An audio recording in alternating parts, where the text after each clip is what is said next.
Good morning. Welcome to the last day of this wonderful conference. And I have the pleasure of introduce the speakers.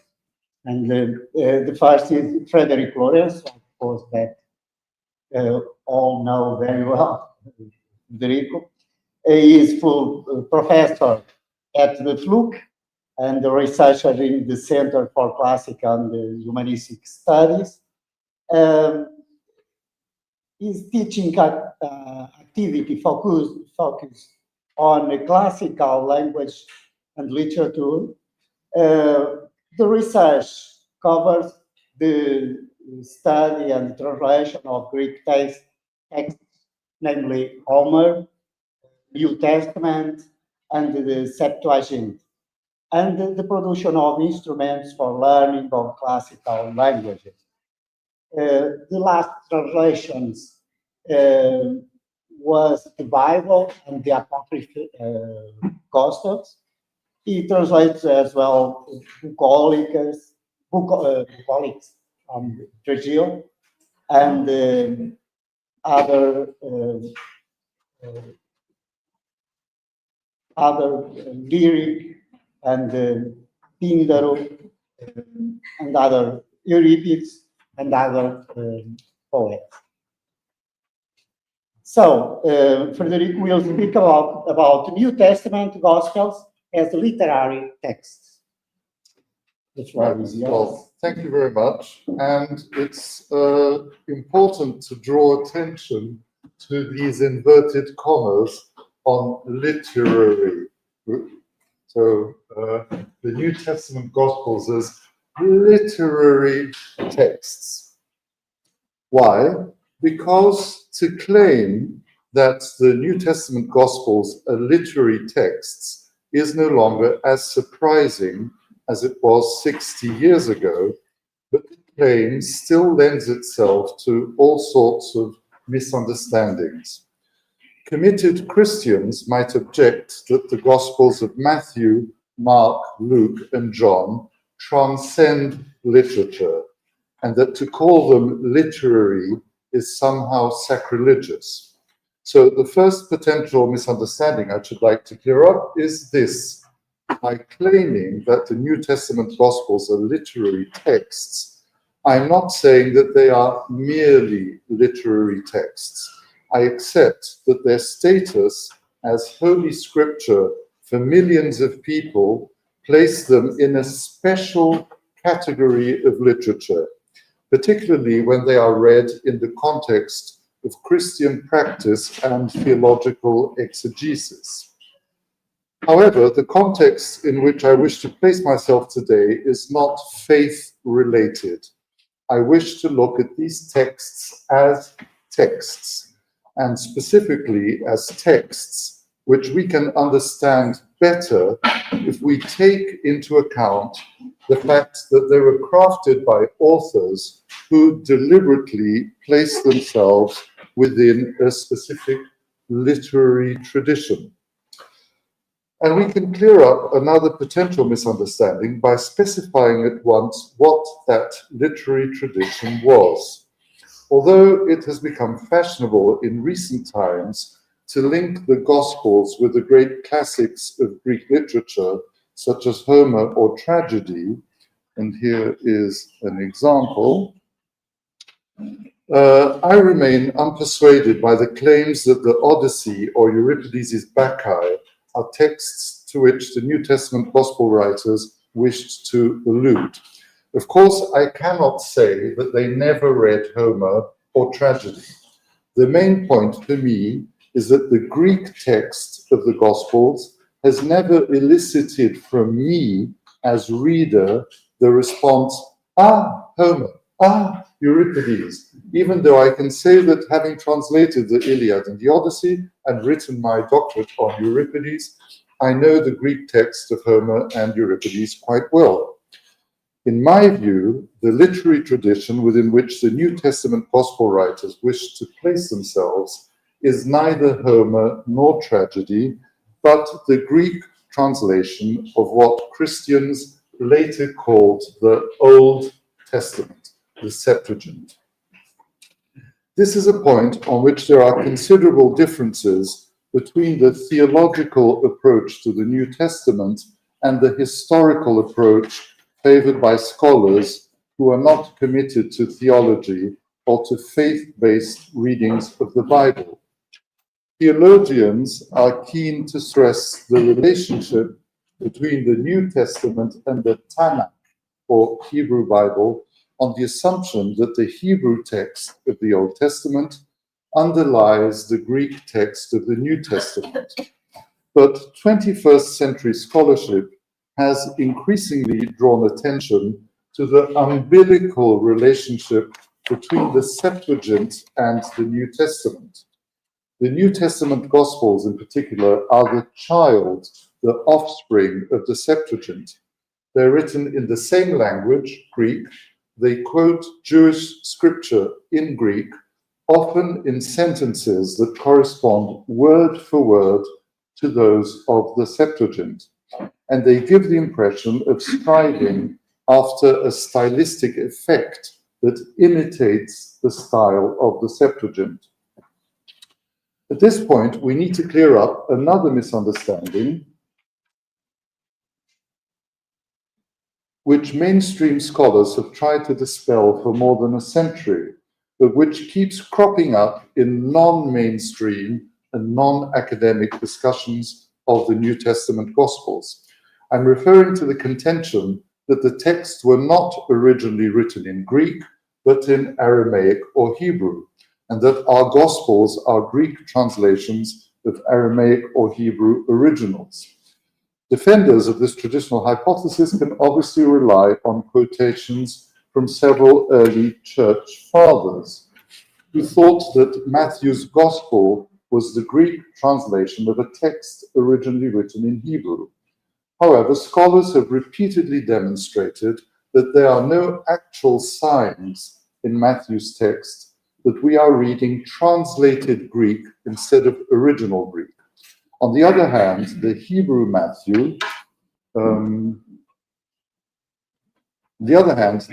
Matthew hypothesis rests on the assumption that Matthew's Gospel was the first to be written, an assumption which has ceased to represent scholarly consensus since the 19th century. The majority view today is that Matthew's Gospel is an expansion of Mark's Gospel, and not that Mark's Gospel is an abridgment of Matthew's. So, if Matthew's Gospel contains the whole of Mark's Greek Gospel, how can it be a translation into Greek? The discussion of the language in which the Gospels were written is also closely connected with assumptions as to when they were written.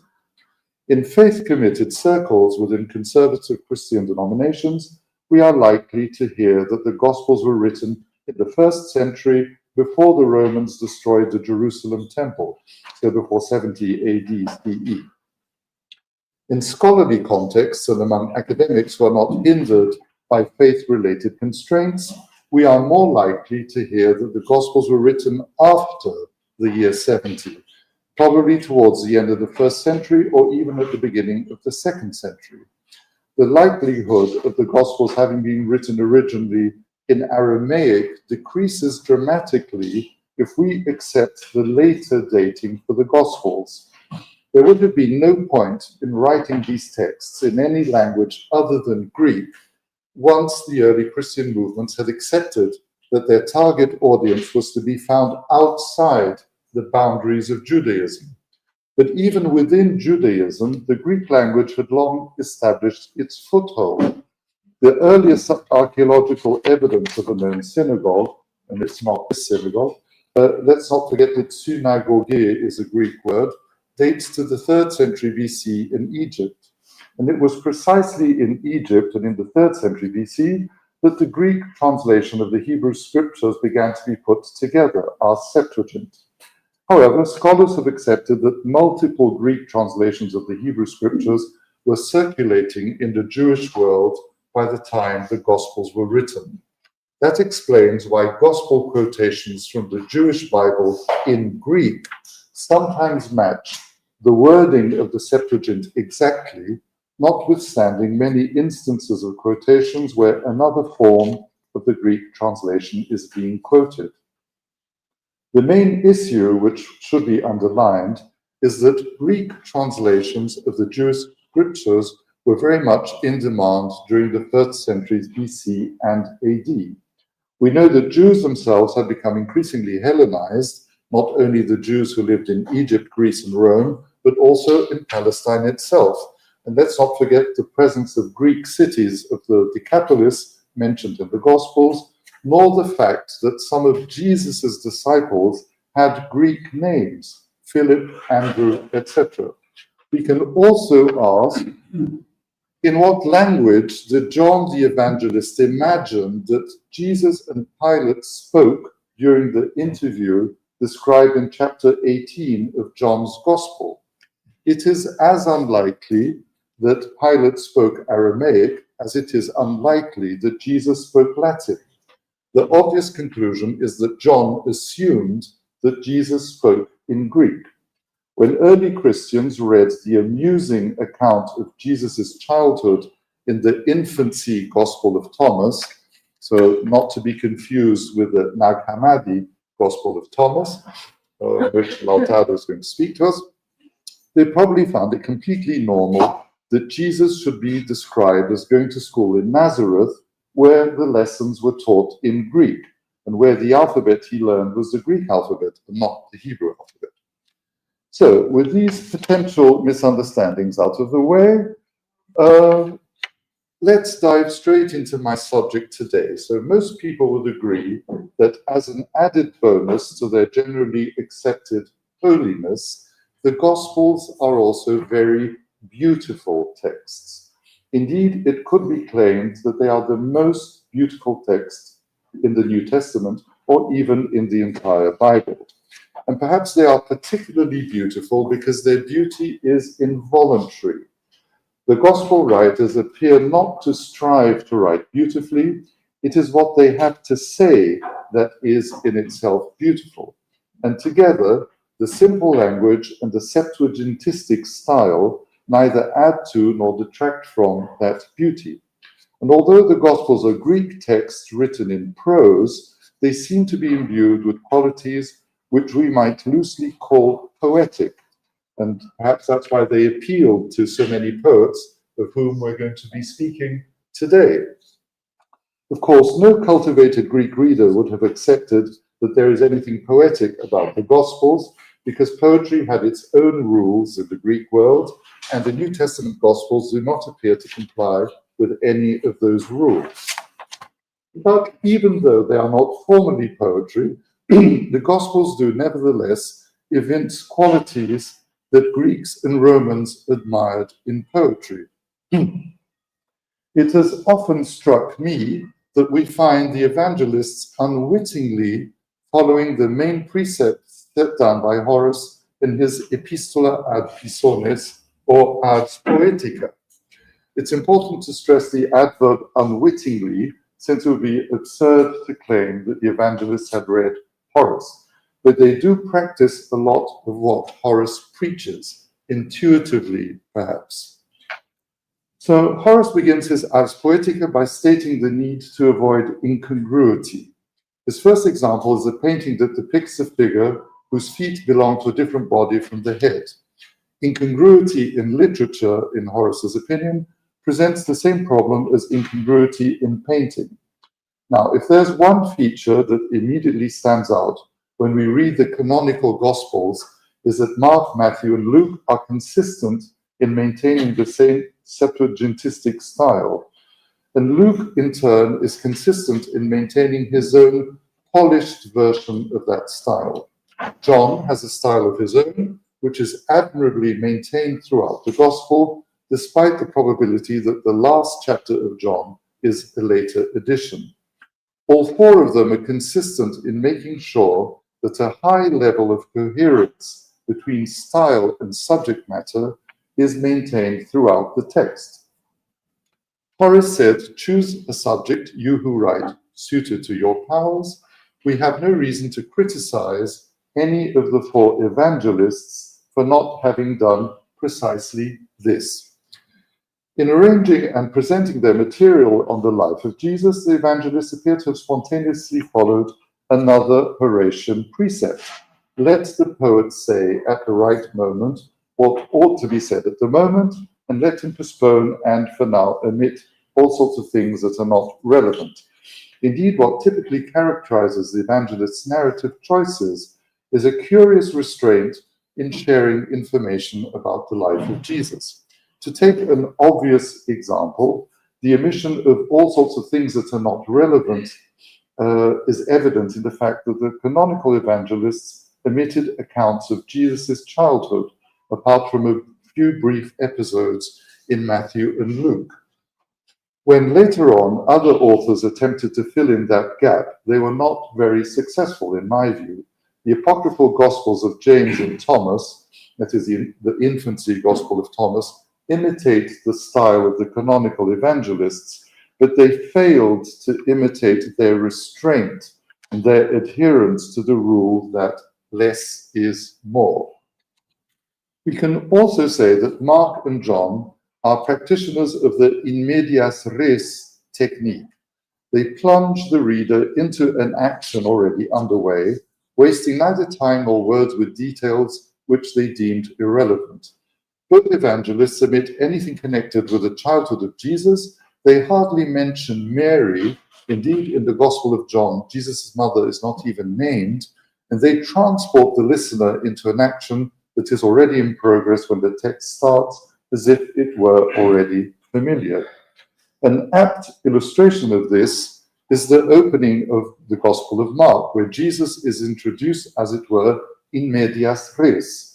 The sentence that introduces Jesus in Mark's narrative simply states, in those days, Jesus came from Nazareth of Galilee and was baptized in the Jordan by John. The same in medias res technique is used to introduce Jesus in the Gospel of John. At verse 29 of chapter 1, we are simply told, on the following day, he sees Jesus coming towards him and says, "Behold the Lamb of God." The subject of the sentence is John the Baptist. Jesus is its direct object. From a narratological standpoint, the focalization chosen by the evangelist is intriguing. We, the readers or listeners, see Jesus through the eyes of John the Baptist. We see him moving, advancing towards the Baptist. And we are confronted with the enigmatic expression, Lamb of God, which Mark, Matthew, and Luke never use. The only explanation given to us is that this Lamb of God takes away the sin, the error of the world.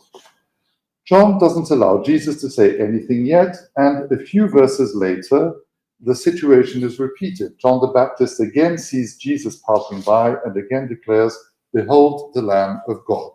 And once more, we are denied the satisfaction of hearing words from Jesus' mouth. But these words come 2 verses later. After Jesus has first entered the action with his name functioning as direct object, and then re-entered the narrative with his name as indirect object, we finally have Jesus in the nominative as the subject of the sentence. The situation John devises is this. Jesus has just realized that 2 of John the Baptist's disciples are following him, and the first gesture of Jesus in the Gospel of John is to turn towards these disciples and to look at them, so straphes and piasamenos. This makes it possible for the first words we hear from Jesus' mouth in the Gospel of John to take the form of a question, moreover, which is endowed with far-reaching significance. What are you seeking? Ti zetete. So, having proposed these brief remarks on the perhaps unexpected affinity between the literary aesthetics followed by the canonical evangelists and Horace's precepts in his Ars Poetica, I wish now to focus on the beauty and literary qualities of the Gospel of Mark. First of all, it's worth noting the comparative novelty of this text being valued as literature. 50 years ago, it was common for scholars to regard this Gospel as devoid of literary merit. Today, the academic approach has changed radically. Various studies have highlighted the literary qualities of Mark, and even established controversial links with classical Greek literature, connections which, as I've said, appear to me rather far-fetched. In my view, Mark's literary qualities are not to be found in his alleged imitation of Homer or tragedy, but mainly in his handling of the narrative. Mark is an excellent storyteller, skilled in catching and holding the attention of his readers and listeners. One element that contributes to the way Mark catches the attention of his readers is the fast rhythm of the narrative, reinforced by the recurrent use of the word immediately, in Greek euthus. The frequent use of the historic present is also a feature and also contributes to the impression of immediacy. We seem to be witnessing the story of Jesus in real time, as if it were happening now. And this is a distinctive feature of Mark's text, almost always erased in translations of the New Testament, and it also helps to distinguish Mark's style from that of Matthew, for example. The Gospel of Matthew is much longer than that of Mark, yet Matthew contains only about 70 instances of the historic present, whereas in the shorter text of Mark we find around 150. It should be noted that in the Gospel of Luke, the longest book in the New Testament, there are virtually no examples of the historic present. Thus, the speed of the narrative and its immediacy are important hallmarks of Mark's Poetics. However, the fact that Mark opted to imprint a fast pace on his narrative did not impose the need to tell the story in a straight line. He was able to zigzag and then to resume the straight line after briefly following a sidetrack. In chapter 5, for example, the healing of the woman suffering from hemorrhages is interwoven with the story of Jairus' daughter, an arrangement that Matthew and Luke also reproduce in their Gospels. In chapter 6 of Mark, in the middle of the passage where the 12 apostles are sent out to preach, we find an analepsis, a flashback, that returns to the theme of John the Baptist recounting his death. Another technique that Mark employs is to construct episodes that mirror one another.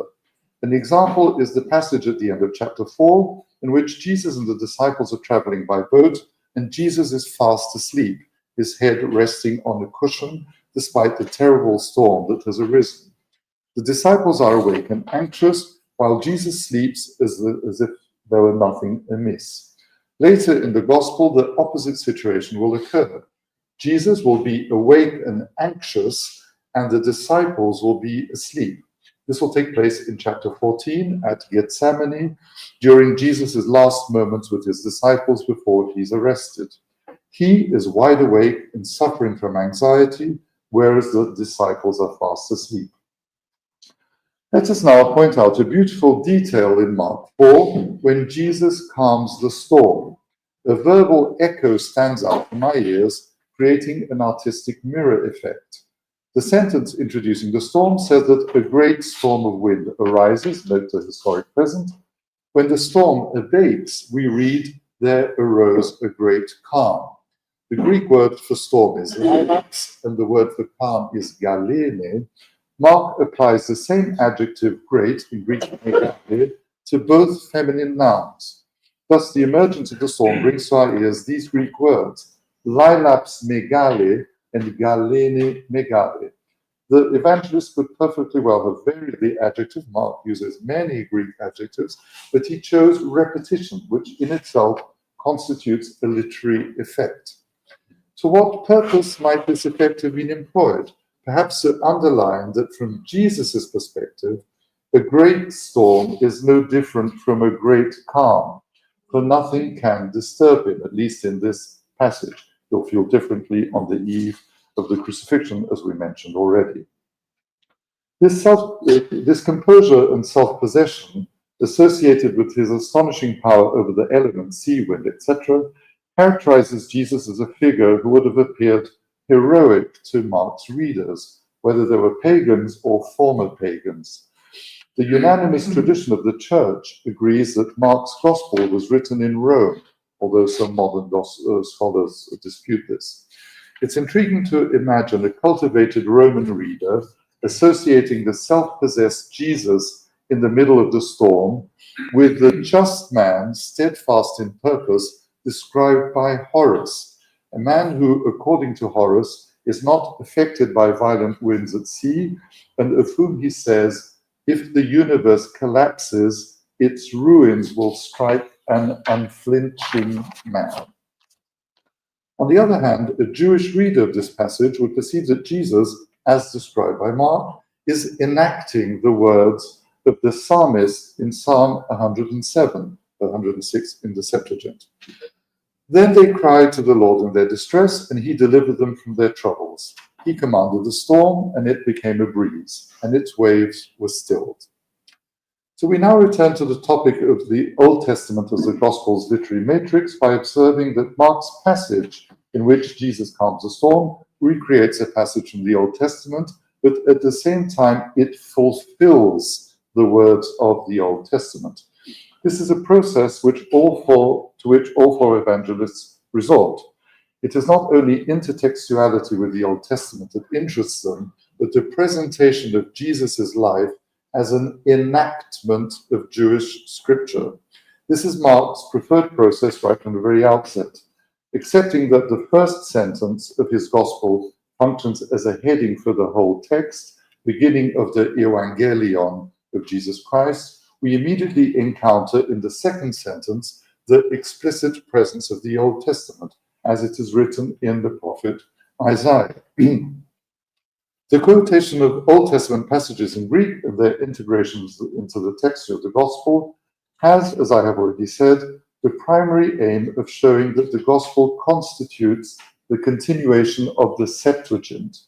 From a literary standpoint, these prophetic quotations also have an aesthetic purpose, in that they also function as an embellishment of the text. And once more, I recall Horace's Ars Poetica, where we read the following words: "Tell me, muse of the man who after the fall of Troy saw the customs of many men and many cities."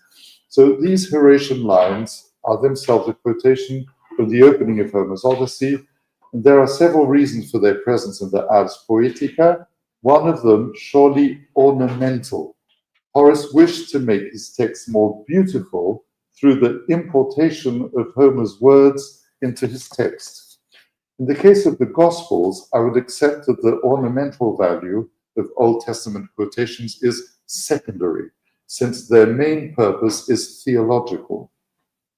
Nevertheless, I personally cannot remain indifferent to the poetic beauty of these Old Testament importations, beginning with the very first that appears in the Gospel of Mark. And I quote, "As it is written in the prophet Isaiah, behold, I send my messenger before your face, who will prepare your way. Voice of someone crying in the wilderness, prepare the way of the Lord, make straight his paths." So the oldest manuscripts of Mark attribute this quotation to Isaiah. But already in late antiquity, some readers notice that the words attributed here to Isaiah do not quote Isaiah alone. They begin with a passage from the book of Exodus, with words added from the prophet Malachi. Thus, certain manuscripts of Mark replace "in the prophet Isaiah" with "in the prophets."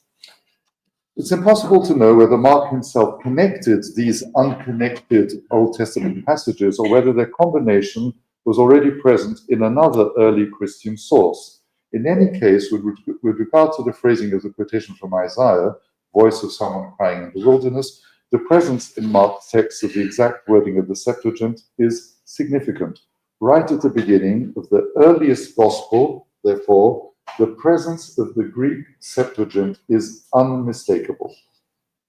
As I have already suggested, the purpose of the Isaiah quotation has a theological intention and secondarily a literary one. Yet I am not sure to what extent these two intentions can be separated. We need to bring both theological and literary understanding to the task of deciphering Mark's intentions.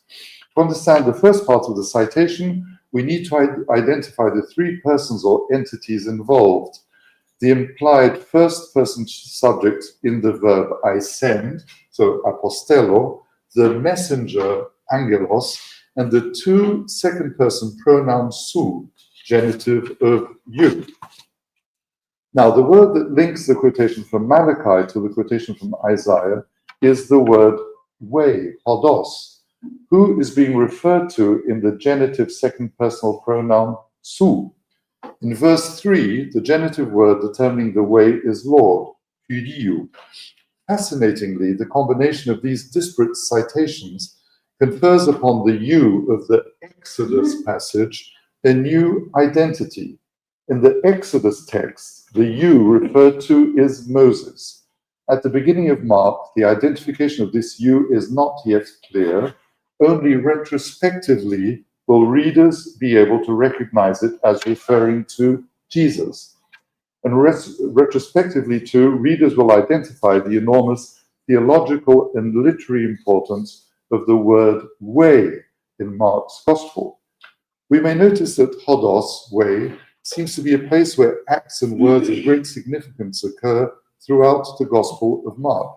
And of course, it's impossible to overlook the fact that the first name for the religion we now call Christianity was precisely the way in Greek, hodos, as we see in the Acts of the Apostles. Even the Pharisees are aware that there is one word that synthesizes Jesus' teaching, and that word is way in Mark 12:14. The Pharisees say to Jesus, "In truth, you teach the way of God." Well, my time is running out, but I would still like to say two things. Concerning the expression way of God, I shall only note that it appears in Matthew, Mark, and Luke, but not in John. On the other hand, it is in John that we hear Jesus' extraordinary words, "I am the way."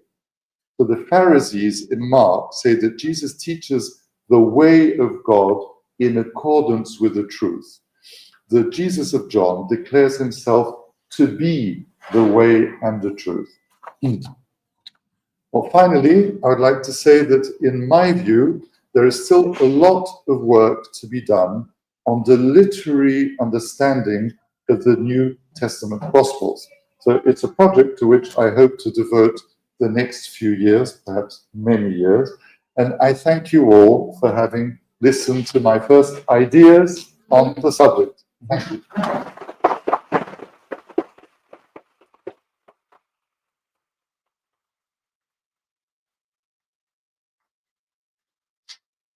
Thank you, Professor Frederico LOURENçO, for this interesting conference about literary techniques in the Gospel. And now, the questions we will leave them for the final part of this session. And now we have the pleasure of listening to Professor LOUTARO LANZILLOTTA. He is currently visiting Professor Juvencus in the Center for Classical and Humanistic Studies of LUT. He is Professor of New Testament and Early Christian Studies at the Faculty of Theology and Religious Studies of the University of Groningen. And he makes the intersection of the Greco-Roman and Christian words. He works in Plutarch, for example. As to the later, the Plutarch, the polyphorous character of early Christianity is his main interest. His main focus of research is the field of non-canonical forms of Christianity, with a special interest in apocryphal Acts of Apostles and collection of Nag Hammadi writings.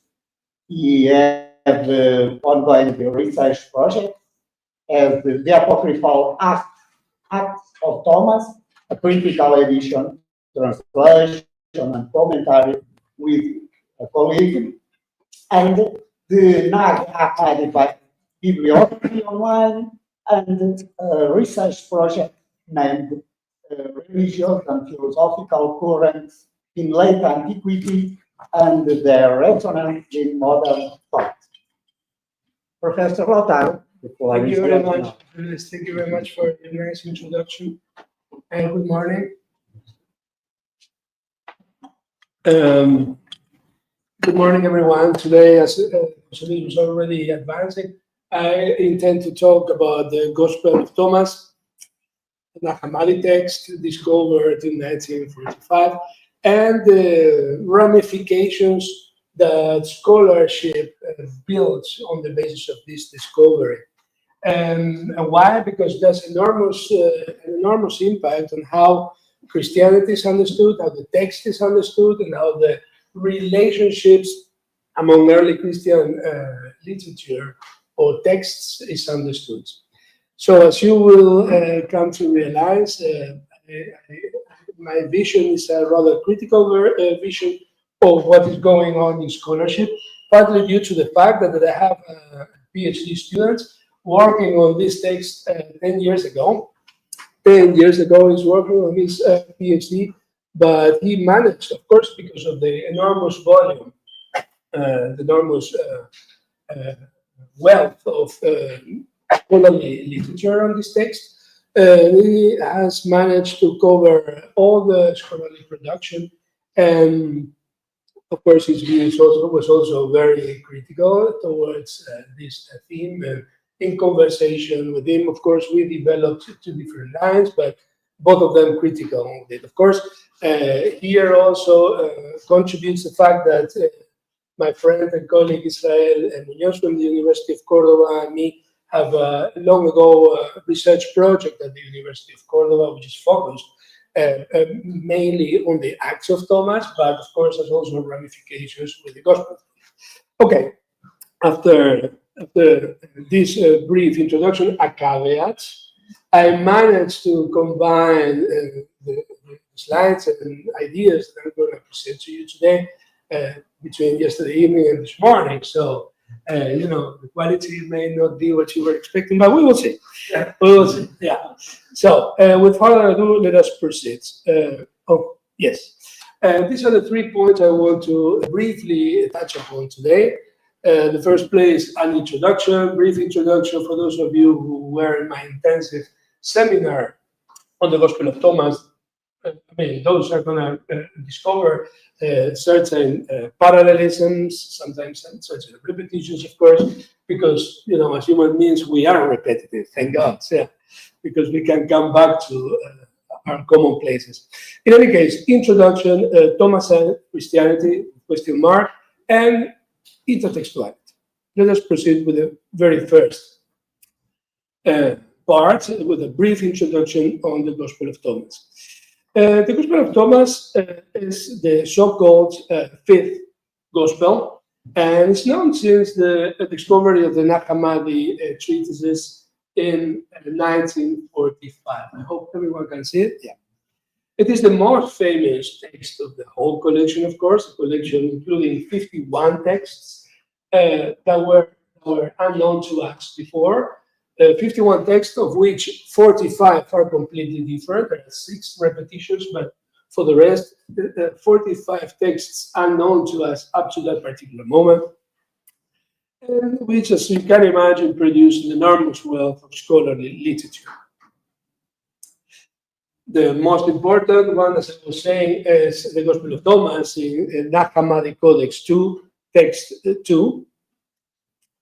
And of course, immediately after the discovery, people began to establish connections with other texts we already knew. First of all, the connections between the Gospel of Thomas and certain Oxyrhynchus papyri that had been found at the end of the 19th century. Here you have some photographs with the references under them. Some texts, papyri that were found by Bernard Grenfell and Arthur Hunt at the end of the 19th century, as I already said, 1896 to be precise, and that were published later on in this particular book. But back then, they didn't know that it was the Gospel of Thomas. They referred to this text, to this papyri, as sayings of the Lord. Okay, only with the discovery of the full text of the Gospel of Thomas, we came to know that we were dealing with the same texts. But immediately, of course, after these first connections, the scholars continue thinking and continue establish comparisons and so connections with other texts, specifically with the Acts, the so-called apocryphal Acts of Thomas. I had the pleasure to work together with Professor Muñoz Gallarte from the University of Córdoba. I see a different thing here than what I see there. Don't ask me why, but therefore a bit of delay. I need to, readjust. And so I had the pleasure to work on that book together, which we published in the beginning of 24, in which we try to give an overview of the most recent scholarship on this text. The Acts of Thomas, belongs to the apocryphal Acts of the Apostles. The most important are Andrew, John, Peter, Paul, and Thomas. 5 different texts with very interesting stories. They normally were, in the past, they were dealt with as they were very much later texts, reshuffling or reorganizing what we found in the New Testament. But nowadays we know, thanks to the scholarship of the last decades, that this is not the case, and that these texts are mainly independent, but develop parallel lines, develop the same information in different formats, in different ways. So the composition of all these texts, well, I put here all of them. Thomas, what about Thomas? So the common opinion is that they were composed in the 2nd century, except for Thomas, the Acts of Thomas, that is normally placed in the 3rd century. The language, all of them written in Greek, except for Thomas, which allegedly was composed in Syrian. And the place of compositions, the composition of all of them is, of course, the Mediterranean, except for Thomas, that is always placed in the far Osroede or in Syria.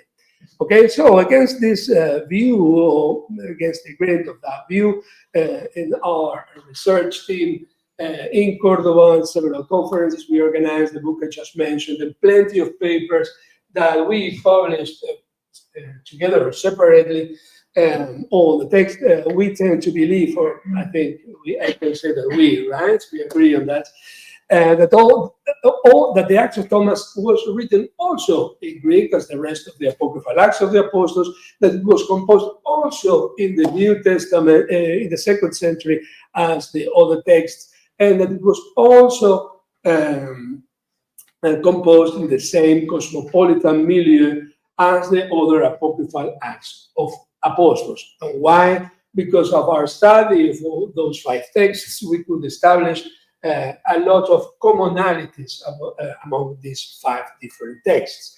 It will be at least striking to find 4 texts written in some place in some century and the other, in a completely different environment, while they are talking about the same issues from the same perspectives. This is the reason why in the past these texts were considered to be written by the same authors, the so-called Lepius Carinus. Nowadays, we also know that this is probably not the case. However, these texts show very interesting conceptual and philosophical developments that we see also taking place in the philosophical currents of the historical period.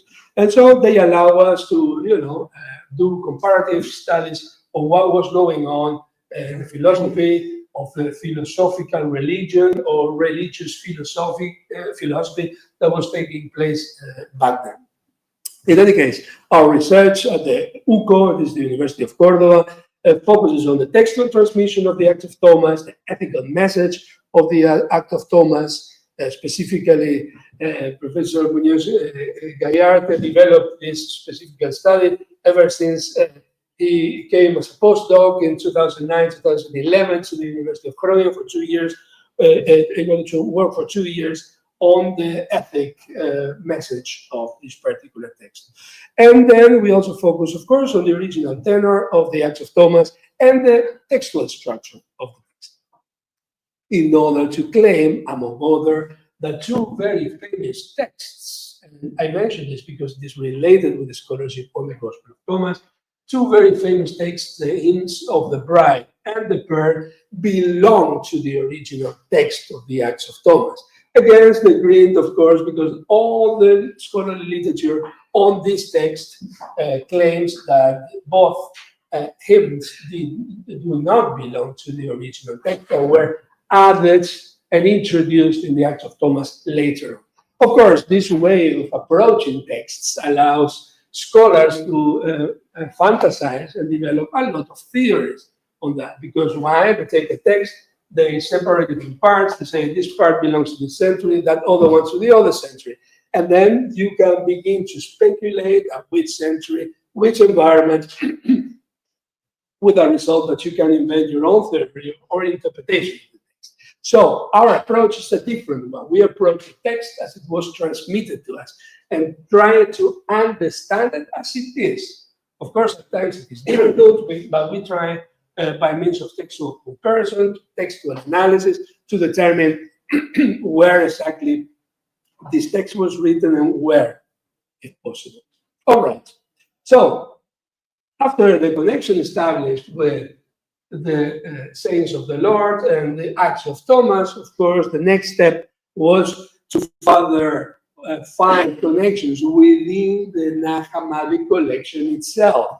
As here you have some photos of the fantastic manuscripts that were found back then. Here is the original situation. Now they are all restored, placed, page by page between plexiglass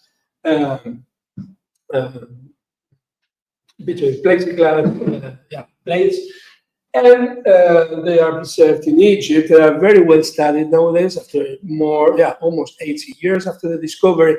But back then, when people were studying the Gospel of Thomas, after making these connections, began to look for connections also within other treatises. This is the case of the Book of Thomas the Contender, which is in the Hammadic Codex 2, text 7, and with which scholars also found different commonalities. They are actually there to know commonalities, which were based on the name of the Apostle Thomas, Thomas conceived as a receiver of Jesus' knowledge, and the Acts of Thomas, they claim, also knows the tradition behind the Gospel of Thomas 13. Maybe we will have the opportunity to delve into that later on. And of course, also the similarities I was mentioning that they also found in the book of Thomas the Contender. Thomas the Contender means the athlete, as it were, the very well-known concept from ancient philosophy, in which individuals or human beings were compared to deportistas, is it sporters? Yeah, thank you. Sportsmen carrying a life of exercise in order to improve their spiritual and ethical aspects with a view to, belonging to the happy few that managed to do so in the afterlife. So this book also aligns with books like, for example, treatises by Plutarch, who in the Facin Orbe Lunae, for example, also presents souls on the moon as sports men crowned with feather, crowned with flowers, as in comparison to the games back then. Okay, so based on all these comparisons, of course, scholars began to claim that there is something like Thomas communities, which I put, of course, between or with question marks at the end. Did such a thing ever existed?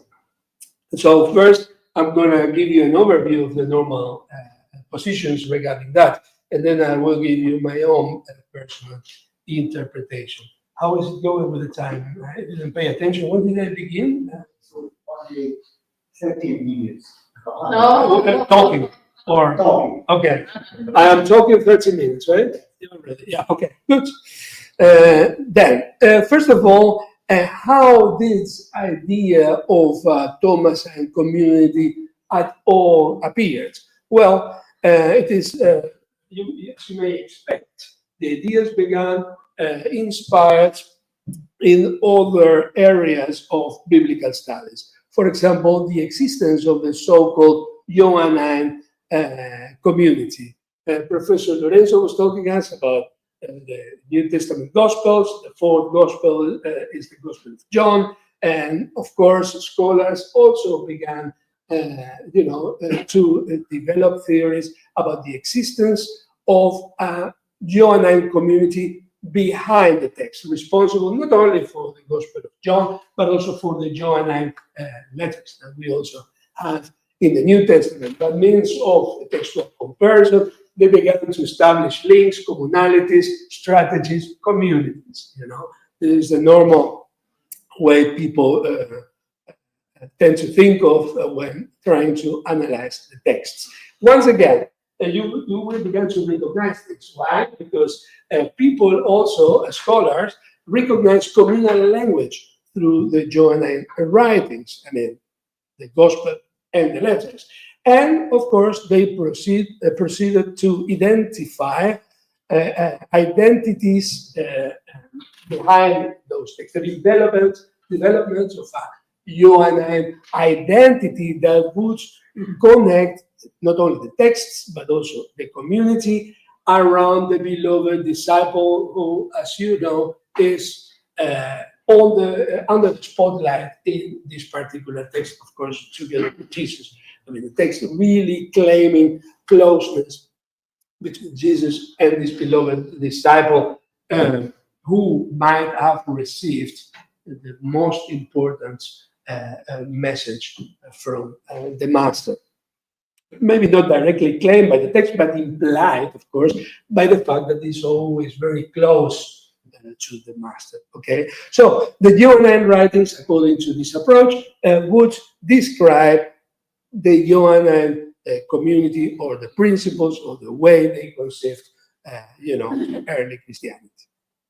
So building on that, and of course the so-called commonalities I just mentioned, and scholars also began to establish the so-called Thomasine texts. Okay, so based on the Gospel of Thomas and other texts, scholars began to claim the existence of a community that produced those texts. You see the circularity there, right? First you have texts, then you build a community, and then this community is responsible for the text. So I think this is more or less what is going on in the construction of this community. The works included the ones I just mentioned: Thomas, Gospel of Thomas, Book of Thomas, Act of Thomas. The community, they say, appealed to the doubting Thomas of John 20, who, of course, according to the well-known passage, doubted.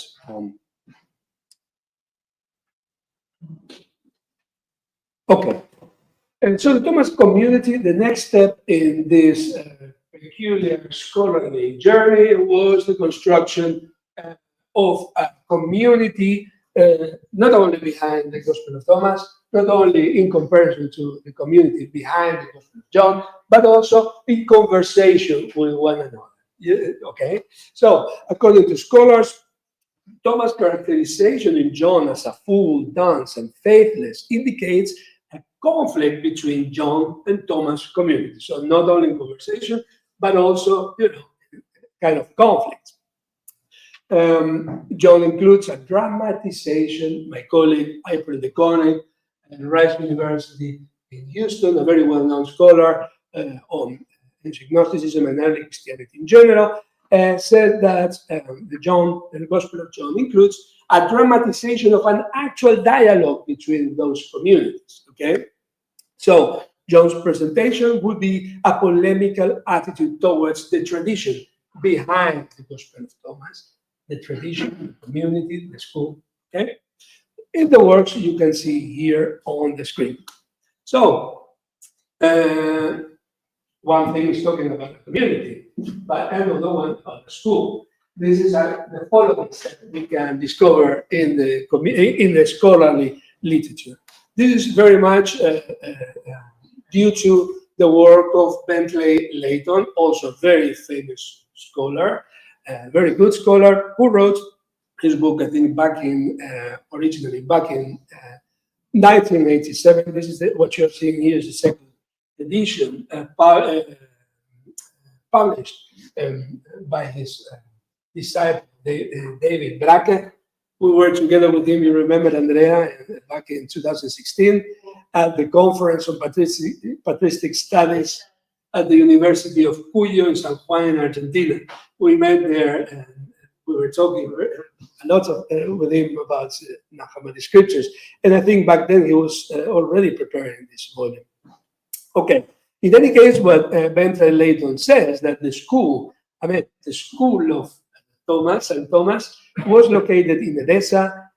Of course, also included the three texts I already mentioned, and he puts the emphasis on the hymn of the pearl, which I was mentioning before. According to me, hymn was not originally included in this text, but was a text that existed previously.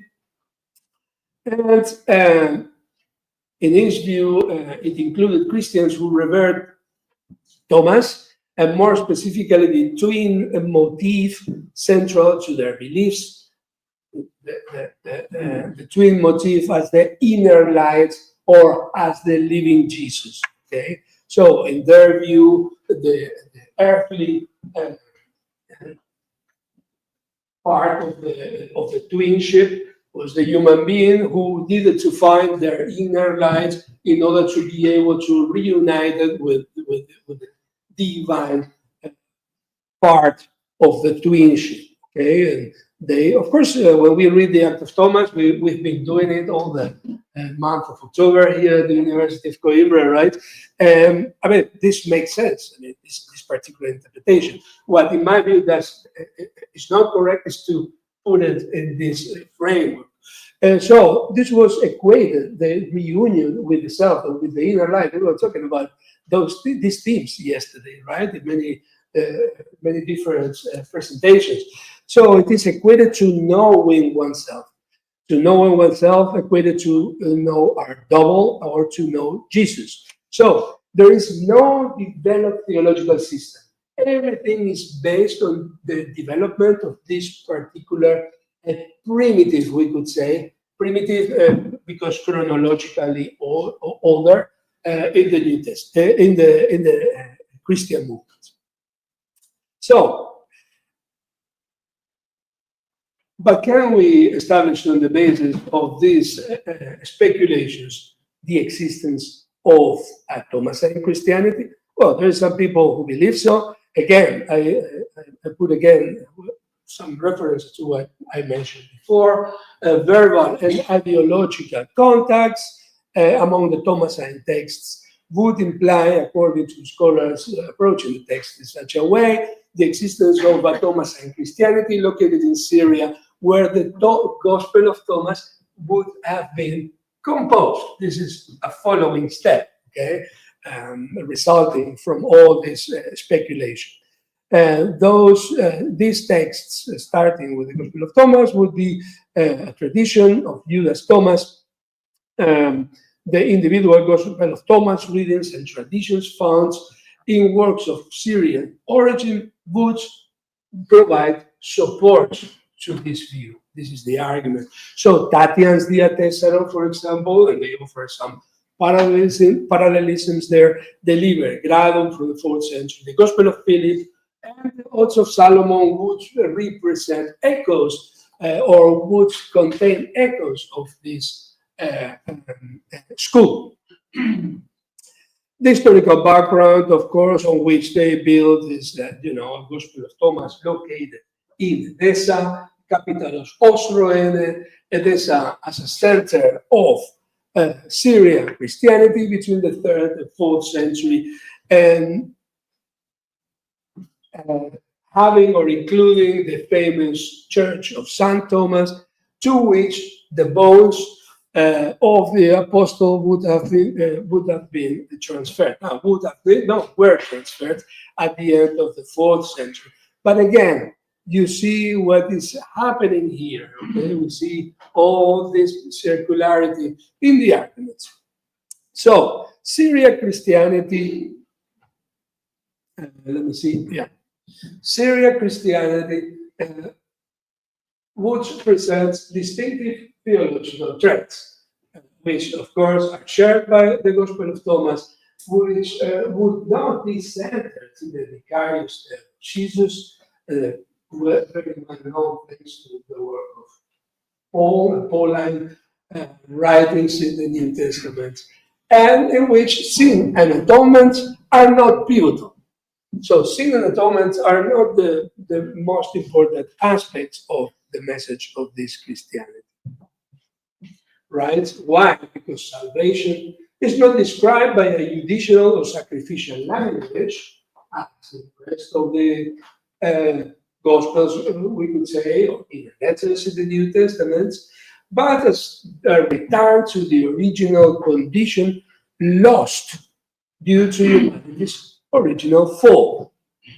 So there is no radical separation in this Syriac Christianity between God and humans, which is always very well marked and emphasized in the rest of Christianity, and which would be centered on the search of the inner self. Why? With a view to recovering humanity's divine origin and core, of course. Again, the twin motif would make explicit this special relationship between Jesus and the believer as two parts of the same. Okay? So, very nice and fine. When we read the scholarly literature, of course, everything makes sense because we are kept within the conceptual toolkits developed by scholars in order to understand the connections between the texts. But I like very much always to approach texts by the intertextual perspective, because I was already advancing. Very briefly, one day we were talking about that. I will have to do it briefly as well, because I think I still have a couple of minutes. Yes. Yes. 5 minutes, okay. 5, 6. Okay. Who made the trick yesterday? Christian, right? I have still 5 hours, right? So instead of 5 minutes, that's a very good one. I like that. Okay, so let me take a look. Yeah, intertextuality. So connections between the texts have been explained as a result of a human community behind the texts. Okay, so we have the texts. On the basis of the text, we reconstruct individuals as authors and put these authors in a web, connecting them with one another. So this was the way up to now. The commonalities between the texts were presented, and claiming, for example, that the Acts of Thomas depends on the Gospel of Thomas. And this is based on the following parallelisms. I won't read them all because otherwise I won't have time to present the bone of contention here, but I simply want to place them there to let you see that the commonalities are rather superficial, and they could simply be a result of either free-floating ideas or maybe connections among texts. So these are the contacts, again, very superficial. Excuse me, I cannot go into them in order to explain them or to read them, because otherwise we won't have time to assess these things. Okay. My following question would be, intertextuality or community? Do contacts between texts imply the existence of that community the scholars discovered for us? Do genealogical relationship implies authorial intentions in the connections between those texts? Well, I think they do not. So why? Because according to intertextuality or transtextual theory, which refrains from extrapolating authorial intentions, similarities or commonalities are shaped by contacts among texts, as I will present them to you. Now, Okay, beginning with Umberto Eco's famous quotes, which says that it's not true that works are created by their authors. Works are created by works. Texts are created by texts. Altogether, they speak to each other independently of the intention of the authors. Of course, yeah, it's a fantastic quote that in Nuke represents what actually transtextuality is, which was based, of course, on the views developed by Julia Kristeva, we all know, Ferdinand de Saussure, Michael Bachtin, as, scholarly basis. But what I find very interesting here to highlight is that intertextuality replaces intersubjectivity. So it is not anymore about contacts between authors reacting of one another, but of texts relating to one another. I think this is what we have in front of us, text, not people. So we tend to rebuild and have this ideal narratological approach to both texts and history, as Alberto Winterberg was exposing yesterday, with that certain memo-historical approach. We need narratives. Around the text, we need individuals, not only the author, but the author in connection with other people in his time or later, etc. But here, this theory, it is about texts relating to one another. Of course, we also, beside the scholarly basis, we also have the literary basis for intertextuality, developed first by Michael Bachtin, for example, in Russia, okay, theoretically, but also, very importantly, Bachtin, that he discovered the dialogical nature of the text, how texts talk with one another, establish a dialogue, which can go in both directions, from the past to present, but also to present, from present to past. One of the examples was the analysis that Professor Lorenzo was doing of the New Testament in the relation to the Septuaginta, for example. We tended to believe that the Septuaginta should be read, or the Hebrew Bible, or the Jewish Bible, or the Old Testament should be read in a given way. But thanks to our new readings of the New Testament, our new understanding of the interconnection between the texts, this has changed the previous texts. We tended to read in a particular way. But of course, from a more literary perspective, we have the precedents of both. T.S. Eliot, for example, as a representative of modernism, a movement that develops after the First World War, and he wrote The Waste Land, in which he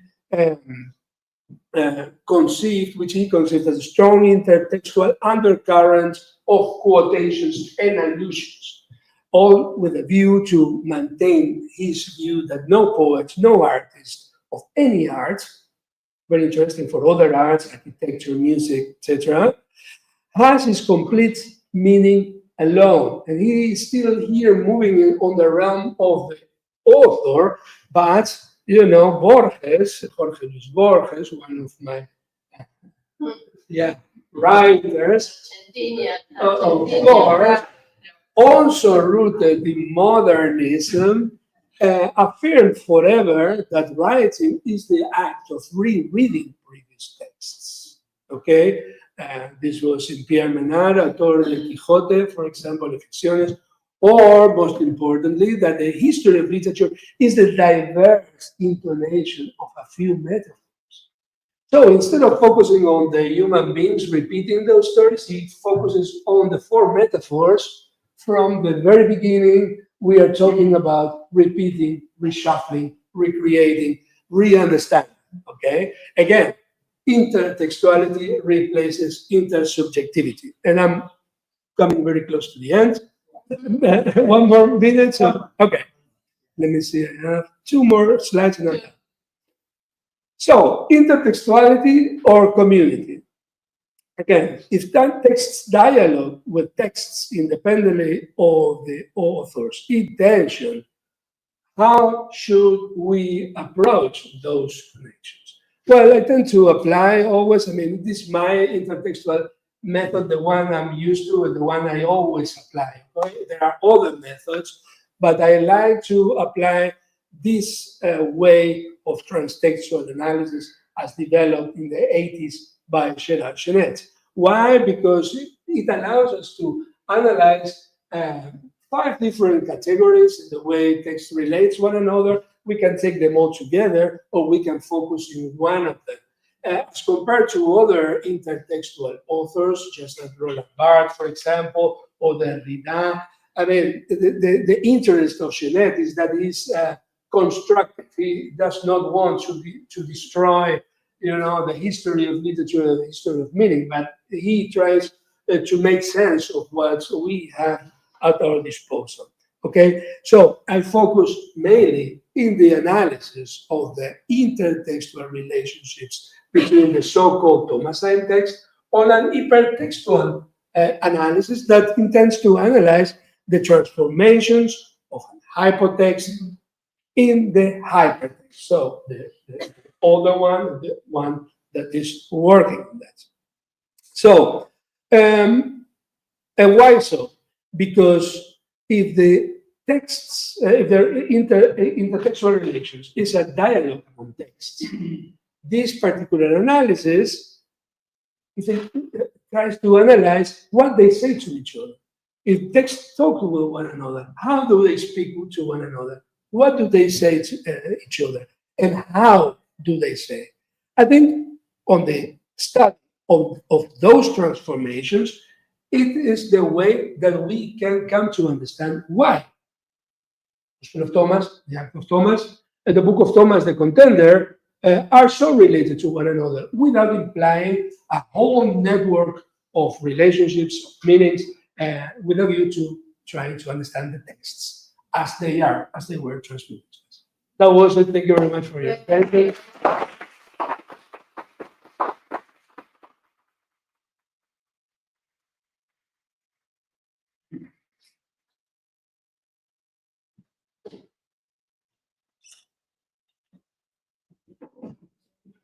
Thank you, Professor LOUTARO. Thank you Now for your we- patience. I não leio. Mas não vou editar tudo, eu não posso. And now we have some time for questions. Please, Gabriel, please. Thank you very much. I will use the intertextual approach from LOUTARO to ask you a question. So I really enjoy being persuaded by the idea of a restraint in the New Testament literature. They could have done something doing at the same time. Wonderful, miraculous things. And then I will ask, so where do you think this literary restraint comes from? Most from some kind of Greek literature, maybe the Mishnah. What do you think that Mark, for example, was having in his own desk? Oh, that's a great question, and very, very difficult to answer. It's very, very interesting. One of the main things we need to keep in mind is how much we don't know about all of this. So we're trying to construct hypotheses. As you say, what did he have on his desk when he was writing his gospel? Well, I think it's obvious that he had a knowledge of the Old Testament, what we call the Old Testament. But I think one of the interesting questions is, how did he acquire that knowledge? Because to consult, to read, to find passages in the Old Testament in Mark's day was not the same as today, where we have all sorts of, we can search things in PDFs, we have concordances, we have modern texts, we have everything.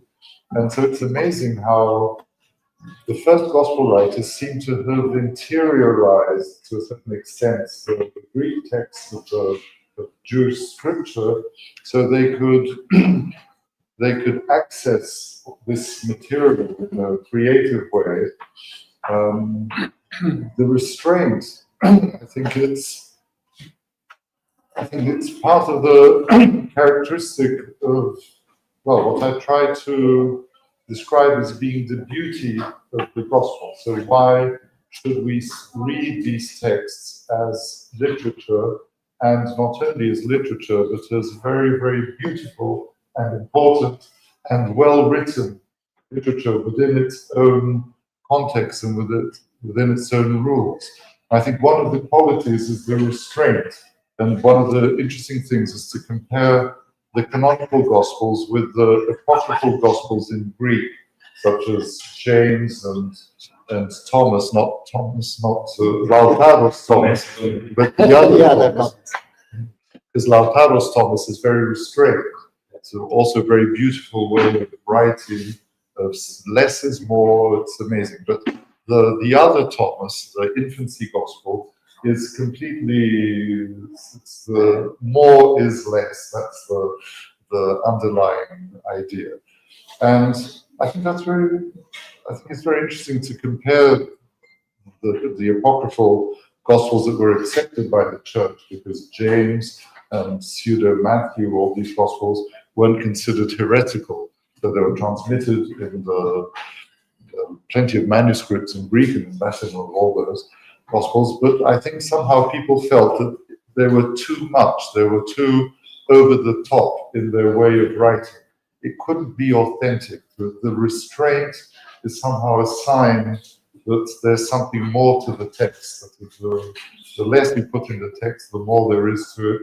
And the more you put, the less there is to perhaps in that.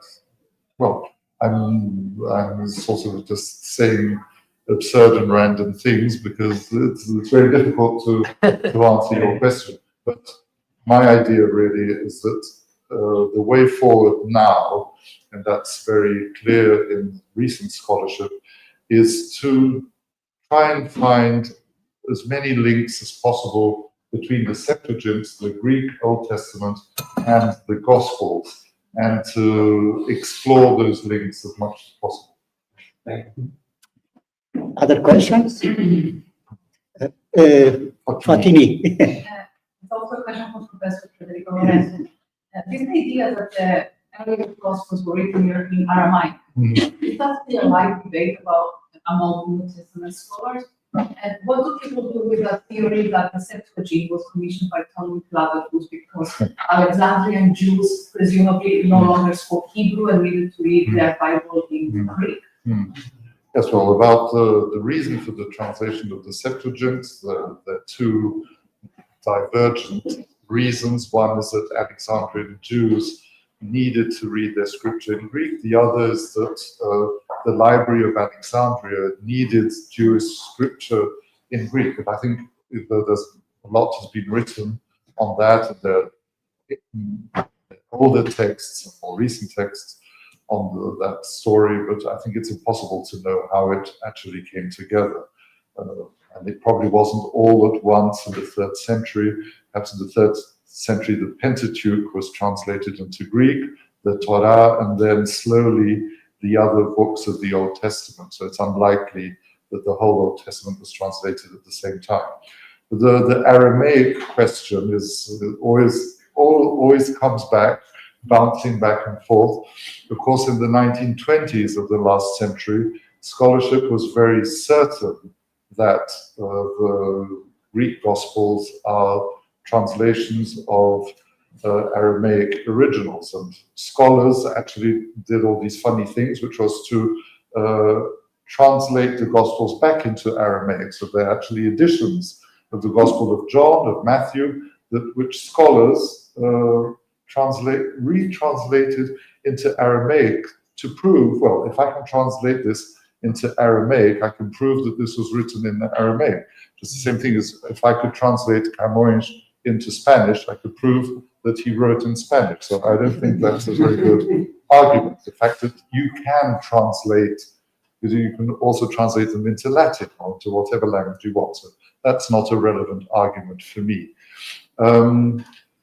The Hebrew-Aramaic question is very present in the theological and faith-committed discussion of the Gospels, but oddly enough, the scholarly discussion throughout the 20th century moved in a different direction. I think that there's no scholarly commentary today on Mark, Matthew, Luke, or John where you will read that these texts are translations into Greek of Aramaic originals. You always read that these texts were originally written in Greek. And it also has to do with what Lautaro has often said in his lectures, and what I was saying just now, the idea of when the Gospels were written, because in a faith-committed context, you will be more likely to say that the Gospels were written before 70. That is, they were written, Jesus was crucified, he resurrected, and the next week the Gospels were written in Aramaic, of course, because that was the language that people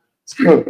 But scholarship has now moved towards the idea that the Gospels were written after 70 AD, and perhaps well after 70 AD. Lautaro has often mentioned that very recent scholarship is thinking about the early 2nd century, not so.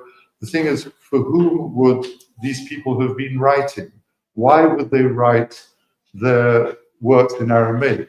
Why would we do this session in one of the languages that are spoken in the Iberian Peninsula, in Basque or Catalan, or even in Portuguese, when we're actually doing all this in English, so as many people as possible can follow and understand what we're saying. So I think the early Christians who wrote the Gospels, they wanted their texts to be read by as many people as possible. So that's why they wrote them in Greek, which was the international language, then Latin, now English. So Aramaic was never an international language. So that's, I think, is all these arguments together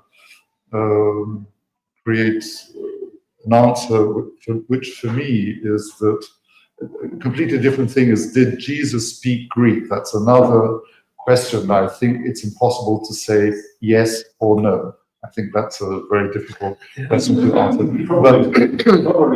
Probably no, probably yes. Or probably yes. Probably yes or probably no. But the original language of the Gospels, I think it's more or less consensual now among scholars that it's Greek and not Aramaic. Yeah, if I may add very tiny notes regarding the interpretation of the composition of the Gospels that you were mentioning. Of course, now we have a new approach to the texts. In the past, we tended to follow the line of orthodoxy developing towards heterodoxy, but the approach has now been inverted. We tend to believe that what's in the past we understood as heterodoxy was the origin, and that orthodoxy is a later development through the centuries, looking for a given unity at the moment that religion and politic spheres come together. So this has a result that scholars tend to believe that maybe the first person to write some kind of gospel, etc., was Marcion between 140 and 150. So in the past, people used to say that he had edited the Gospel of Luke, but what we think now is that Luke was in a way, or is in a way, connected with this primitive gospel that Marcion might have combined. So this has influenced enormously the datation of the Gospels, which Vincent Marcus, for example, places after 150. Of course, as a reaction against the heterodoxy development. I mean, real Christianity, but developing in different areas. And this coincides to an extent with what's on the more conceptual level. Irenaeus, Justin Martyr first in 150, and Irenaeus maybe in 180, according to old datation of Adversus Aireses, are doing. So everything, again, the picture, gets a very interesting form, a new picture of what was the composition. Other questions? Paula, okay.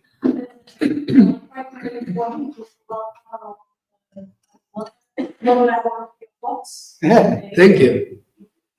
I was wondering if now the Apostle Thomas, the Daltex, the Apostle Thomas on John's after Christ's resurrection, when he doubts on Christ becoming to life. I was wondering if it is possible to connect this passage with what you said about Thomasine community principles, meaning less importance of sacrificial or, or sacrificial aspects. Well, Is it possible to establish a sense connection? Well, this is exactly what April de Koning does. She says, like, what we see in John is actually a dramatization of what was going on in the community of the Gospel of Thomas. So, a Christianity in which the crucifixion and the resurrection are not important, are not part of it. It's another conception. And if it belongs to the very early stages of Christianity, we might have two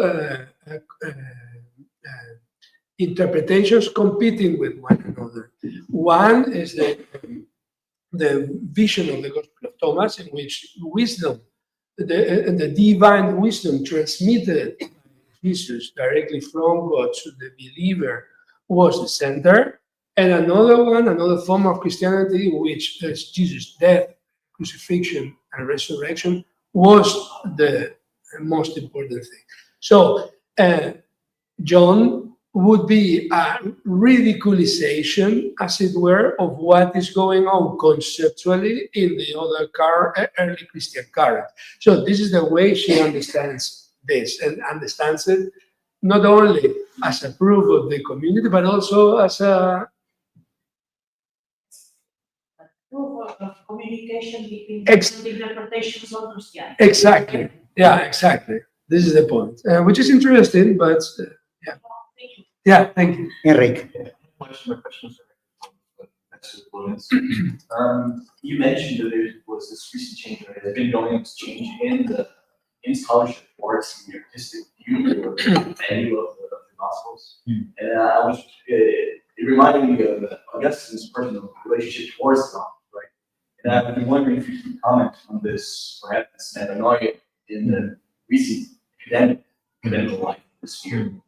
If it relates at all to this, how Well, I think the term beauty, that's my particular obsession, because that's the advantage of being older and being at the end of an academic career, is that you can allow yourself to say things that you probably wouldn't say if you were young. So now I can say what I like, and I can use terms that perhaps people wouldn't use normally. So I can say things like, I find that the Gospels are very beautiful texts, but scholars don't use that language normally. So the kind of literature that's written in scholarship now on the literary qualities of the Gospels is different. So the terms are different. So the idea is more to stress the narrative strategies, to see how the word games, word interplays are used. Of course, to analyze Matthew, Luke, and Mark is different from analyzing John, because the style is completely different. But even in the case of John, it's amazing to see the difference in the last 100 years, because if this were taking place 100 years ago, we would all be saying that there was no such person as John. There's no such thing as a text called the Gospel of John. It's just a series of mosaics that were stuck together by someone. 100 years ago, that was scholarship. Now, if you read a book about John written today, and I mentioned Lautaro's new book by Hugo Mendes, which is a very interesting book published 3 weeks ago in Oxford University Press, he says that that's all absurd to analyze John as Bultmann did 100 years ago. It's just mosaic. No, it's a text that was clearly written by the same person. It has an amazing literary coherence. It has its astonishing style. It has all its poetic qualities.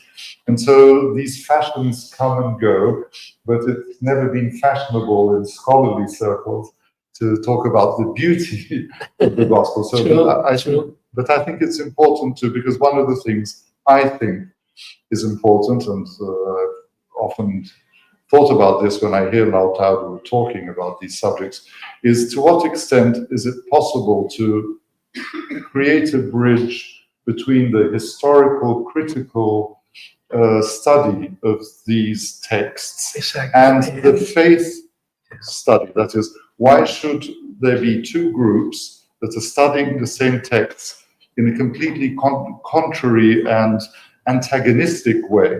Why can't we have a bridge and understand that we can have both approaches? So we can have a theological, faith-committed approach on the one hand, and on the other hand, we can have a historical, critical historical approach, and the two approaches can be complementary and can enrich our understanding of these texts, because they were written by somebody, they were written at some point in time, they weren't written yesterday.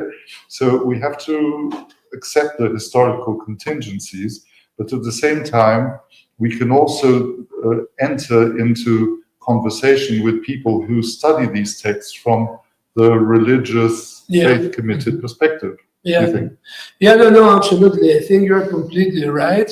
But the problem is, of course, at least in my own experience, is that when you teach about these texts, and you have mixed group of students, believers or non-believers or neutral, it is very complicated to navigate, the interpretation of the text without, of course, there is any without affecting, the students in a negative way.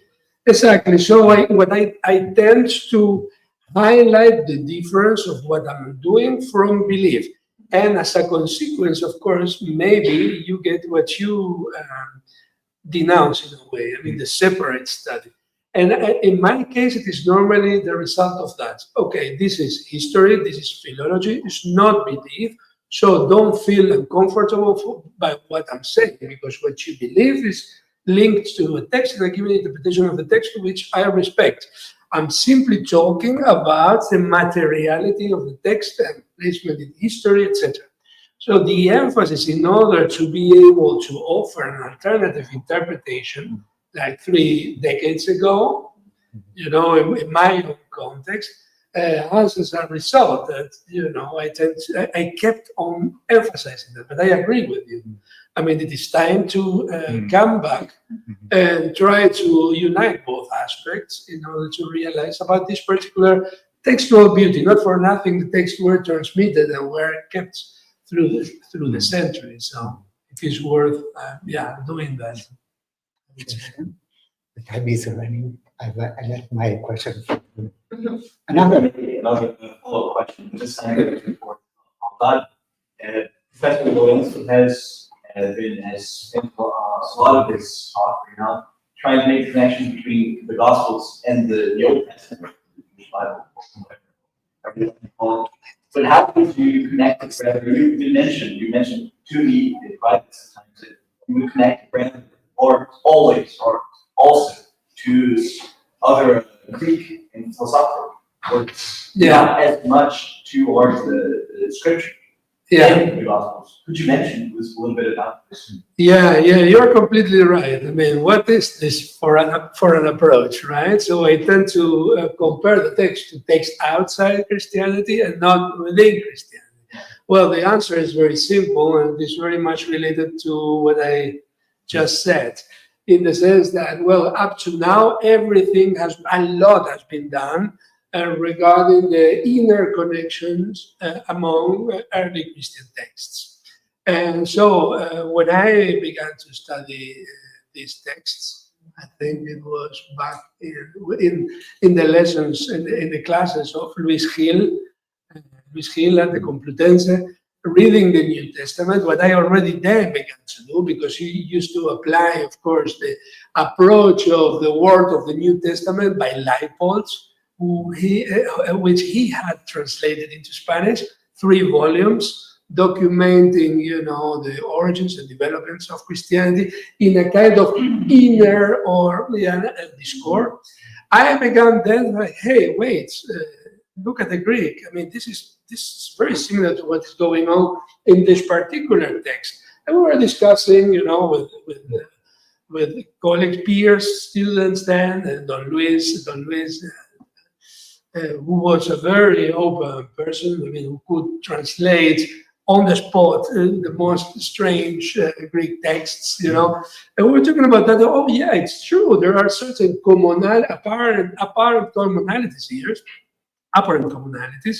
Let's try to go in this direction. I began to do it then, and I kept on doing it all these decades, you know.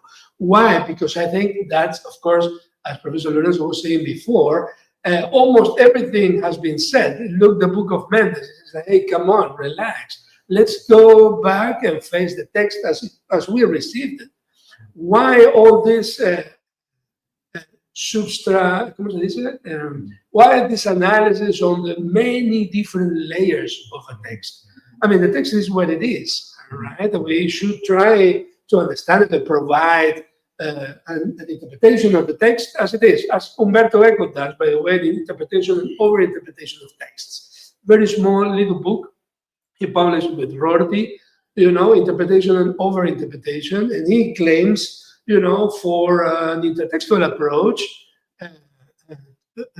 to a text, which tries to apply an interpretation that is valid for the beginning, the middle, and the end of that very text. This with a view to superseding or overcoming the eternal discussion, like, you know, is it when we interpret the text, do we talk about the intention of the author in the traditional perspective? Do we talk about the intention of the reader, as in post-structuralism would be the case? No, it says like, well, we can try to find the interpretation of the work, not intentio auctoris, not intentio lectoris, but intentio operis, something in the middle. And what is the procedure? Offer an interpretation that makes sense when taking a look at the beginning of the text, middle, and end of the text, with the text as a controller of interpretation. Of course, we as human beings, you know, tend to be wild in our interpretations. Myself, the first of that. So you tend to generate interpretations and interpretations, to go back to your question, in a multiplicity of environments. Because of my background in classics and Greek philosophy, Greco-Roman philosophy, my interpretive horizon is that, you know, so I try to make sense of and navigate those connections. So, but if they fit a given interpretation of the work as a whole, I think they are valid exploring them. So therefore, and because of course, otherwise we all would talk about the same. I mean, Professor Lorenzo is very interestingly analyzing the inner interrelationships of the early Christian text, or more specifically, the New Testament and the Old Testament. I find it also interesting to take a look outside and see what happens. Yeah. Thank you. And the time is running. Sorry, no answer. Thank you both. Yeah. And Thank you.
start the second session, and I have the pleasure of introduce Professor Rodrigo Furtado. He's full professor in Department of Classical Studies at the University of Lisbon, a faculty of the Arts and Humanities of the University of Lisbon. He's a specialist in medieval Latin literature. He's specialized in late antiquity and Visigoth historiography, and in the circulation of Iberian historiographical manuscripts during the Middle Ages. He is co-PI of AFCT funded project. Codal for first, no? One. Yes. One. Corpus Documentale Portocalense. He is member of Società Internacional for the Studio del Medievo Latino, STISMEL. He is now the director of the Center for... It's 1 week or 2 weeks more or less. I'm not anymore the director. Sorry. I have to update the... Congratulations. He has many books, writing history in Portugal before 1200, Augustan Papers, New Approaches to the Age of Augustus, on the Millennium of Lisbon, Festina Lente, or Compromerito Meo Augustus Appellatus Sum, emulating neighbors in medieval Iberia around 1000, a codex from La Rioja, and many others. And now, Professor Rodrigo will speak about no more than what it is, Juvencus and the Poetics of Aemulatio in early 4th century Latin epic. And Professor Rodrigo, Thank you very much, and good morning to you all. I would like to thank the organizers for the invitation. It is, of course, a great pleasure for me to be here in Coimbra. In fact, this is the first time ever that I'm speaking here in Coimbra. Of course, I've been here for many other events, but this is my first talk in a conference in Coimbra. So my special thanks to my friend and former professor in Lisbon, Professor FREDERICO LOURENçO, who asked me some months ago to speak about Juvencus. Well, I have to say that it forced me to immerse myself in an author. Of course, I knew, though I am not, or I am far from being a specialist, in fact. In fact, I'm not like my two predecessors, Professor Frederico and LAUTARO, nor like my successor here, Professor Platini Agitofi, who are really doing long-standing research on the themes they came to present. In fact, this is not my case, and I hope this functions a bit of as a captatio benevolentia for my talk. And so, after spending some time with the Evangeliorum Libri, this is the title we usually give to Juvencus text. This is the paper I have to present to you, and let me begin. So, early Christian texts emerged within a dense network of Jewish, Hellenistic, and Roman traditions whose conceptual resources it neither rejected nor merely reproduced. The first generations of Christian intellectuals learned to articulate their message within these inherited languages, discovering in them both, Greek and Latin, a framework for argument and a field of negotiation. This cultural positioning created the conditions for Christian authors to participate in the symbolic order of the empire, while gradually redefining its terms. In this sense, I am inclined to be cautious about the rhetoric of differentiation that characterized the earliest Christian communities, the earliest Christian communities. In what is conventionally called the Pauline or Johannine communities, for example, the rhetoric of us and them functions, in my view, less as a rupture with the Hellenistic Roman world and more as a strategy of identity formation within it. Well, within this framework, being anti-Roman, I think, was primarily a symbolic construction of identity. It is precisely within the Roman world that redemption unfolds. Consequently, Rome signifies both the world to be redeemed and the political, social, and cultural framework through which redemption is conceivable. And I think the paradox is unmistakable. Roman becomes many times the symbolic adversary of faith, a temporal structure opposed to a kingdom not of this world, and at the same time the necessary condition of that faith's intelligibility. The outcome was not, in my view, a counterculture, but more a culture of contrast, defined from within the prevailing order rather than in opposition to it. I would not divide then Christian culture and, let's say, pagan cultures as two different realities. By the early 4th century, Christians no longer resembled a marginal sect. Christian thought had become a stable intellectual and symbolic system capable of contesting and at times outbidding the non-Christian cultures with which it had arisen. The operative term here is rivalry. The question was not whether Christians could coexist with classical culture, but whether they could rival and surpass it while employing the same culture and literary languages. This competition finds its most eloquent expression in one of the most remarkable poems produced by Christians in the age of Constantine, Juvencus Evangeliorum Libri Quatuor. This is an epic poem divided into 4 books and preceded by a prologue that follows the classical conventions of the epic genre. Juvencus' model is unmistakably Virgil and the Aeneid, and what is striking in this case is of course, the subject of the poem. It is an epic on the life of Christ, shaped by the canonical Gospels, especially Matthew, though with material drawn from all other canonical Gospels as well. In this text, the hero is not a figure from Greco-Roman myth or from ancient history, but Jesus Christ himself. In fact, in the Evangeliorum Libri, that is in Juvencus' poem, from the first time ever, Christ takes the place of Aeneas. Juvencus' literary project did not suddenly emerge from Christian circles into the Roman tradition after the emperor's conversion, after Constantine's conversion. It was rather, I think, the outcome of a long process that cannot be described as mere coexistence, which presupposes distinct realities,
was understood above all as virtuous competition, the civic analog of the Greek agon. The orator was expected to emulate his predecessors, just as soldiers emulated, for instance, heroes. In the imperial period, especially, when open political agon had largely disappeared, literature and oratory continued to serve as symbolic arenas of competition, emulating what were by then in the Roman Empire, the ancient Greek models acknowledged Romans' cultural subordination while asserting the possibility of surpassing them. The cultural order of antiquity relied on this tension. Without imitation, there was no continuity, but without emulation, there was no progress. Juvencus' poem exhibits all the formal and stylistic characteristics of epic poetry and cultivates a style deliberately reminiscent of the Aeneid, its primary literary model. Yet, Juvencus' repertoire is broader and presupposes familiarity with Ovid and Lucretius at the very least. From the outset, therefore, the Evangeliorum Libri occupy a place within the continuum of Latin epic while establishing an explicitly competitive relationship with the tradition. And I think this is a program of Aemulatio. Well, the prologue of the poem, the beginning of the poem, is divided into three parts: a meditation on the transience of the world and the universe, a reflection on the fame of poets and heroes, and the poet's claim to attain eternal glory by singing Christian truth. The first part, which is constituted by the opening 5 verses, constitutes a tour de force in which Juvencus calls upon his learned readers' erudition to engage simultaneously with Roman imperial ideology, with Christian cosmology, and perhaps also with Stoic and Platonic thought, and surely the Bible as an object of literary emulation. The prologue begins with the solemn hexameter Immortale nihil mundi compare tenetur, announcing the impermanence of all created things. It is a universal statement. Nothing in the structure of the world is immortal. The point is reinforced in the next 2 lines, which deny permanence to the universe, kingdoms, golden Rome, and even sea, earth, and stars. The tone is measured and grave. Spondi, dactyl, spondi, spondi, then spondi, spondi, dactyl, sponding, and the 5th line, for example, closes with the same cadence. Yet, the argument reverses Roman imperial ideology. Roman culture proclaimed the eternity of golden Rome, but Juvencus explicitly insists from the outset on its transience. The explanation follows immediately. The Christian God, creator of all things, has fixed the moment when the final fire will consume the universe. By evoking and then rejecting the idea of an eternal Rome, Juvencus redefines the imperial claim to perpetual glory. This is not an attack on the empire, but a rhetorical acknowledgement of its transient nature. Rome, once imagined as the seat of poetic and political immortality, is shown to share the same mortality as Earth and stars. Juvencus also departs, whether consciously or not, from classical cosmological accounts of the world's end, reframing them within a Christian horizon. For Lucretius, for example, the structure of the world collapses under the laws of matter. For Juvencus, faithful to Christian doctrine, the solution arises not from atoms, but from the will of the Creator. The Christian end of the world is not the result of physical chance, but the act of God. Indeed, Juvencus also enters into dialogue with the biblical text itself, whose Christian canon was taking shape in his lifetime. Whereas the opening of the Hebrew Bible, presents the Old Testament, presents divine creation as an act of luminous goodness, Juvencus begins his poem with universal conflagration also willed by God, a kind of anti-Genesis.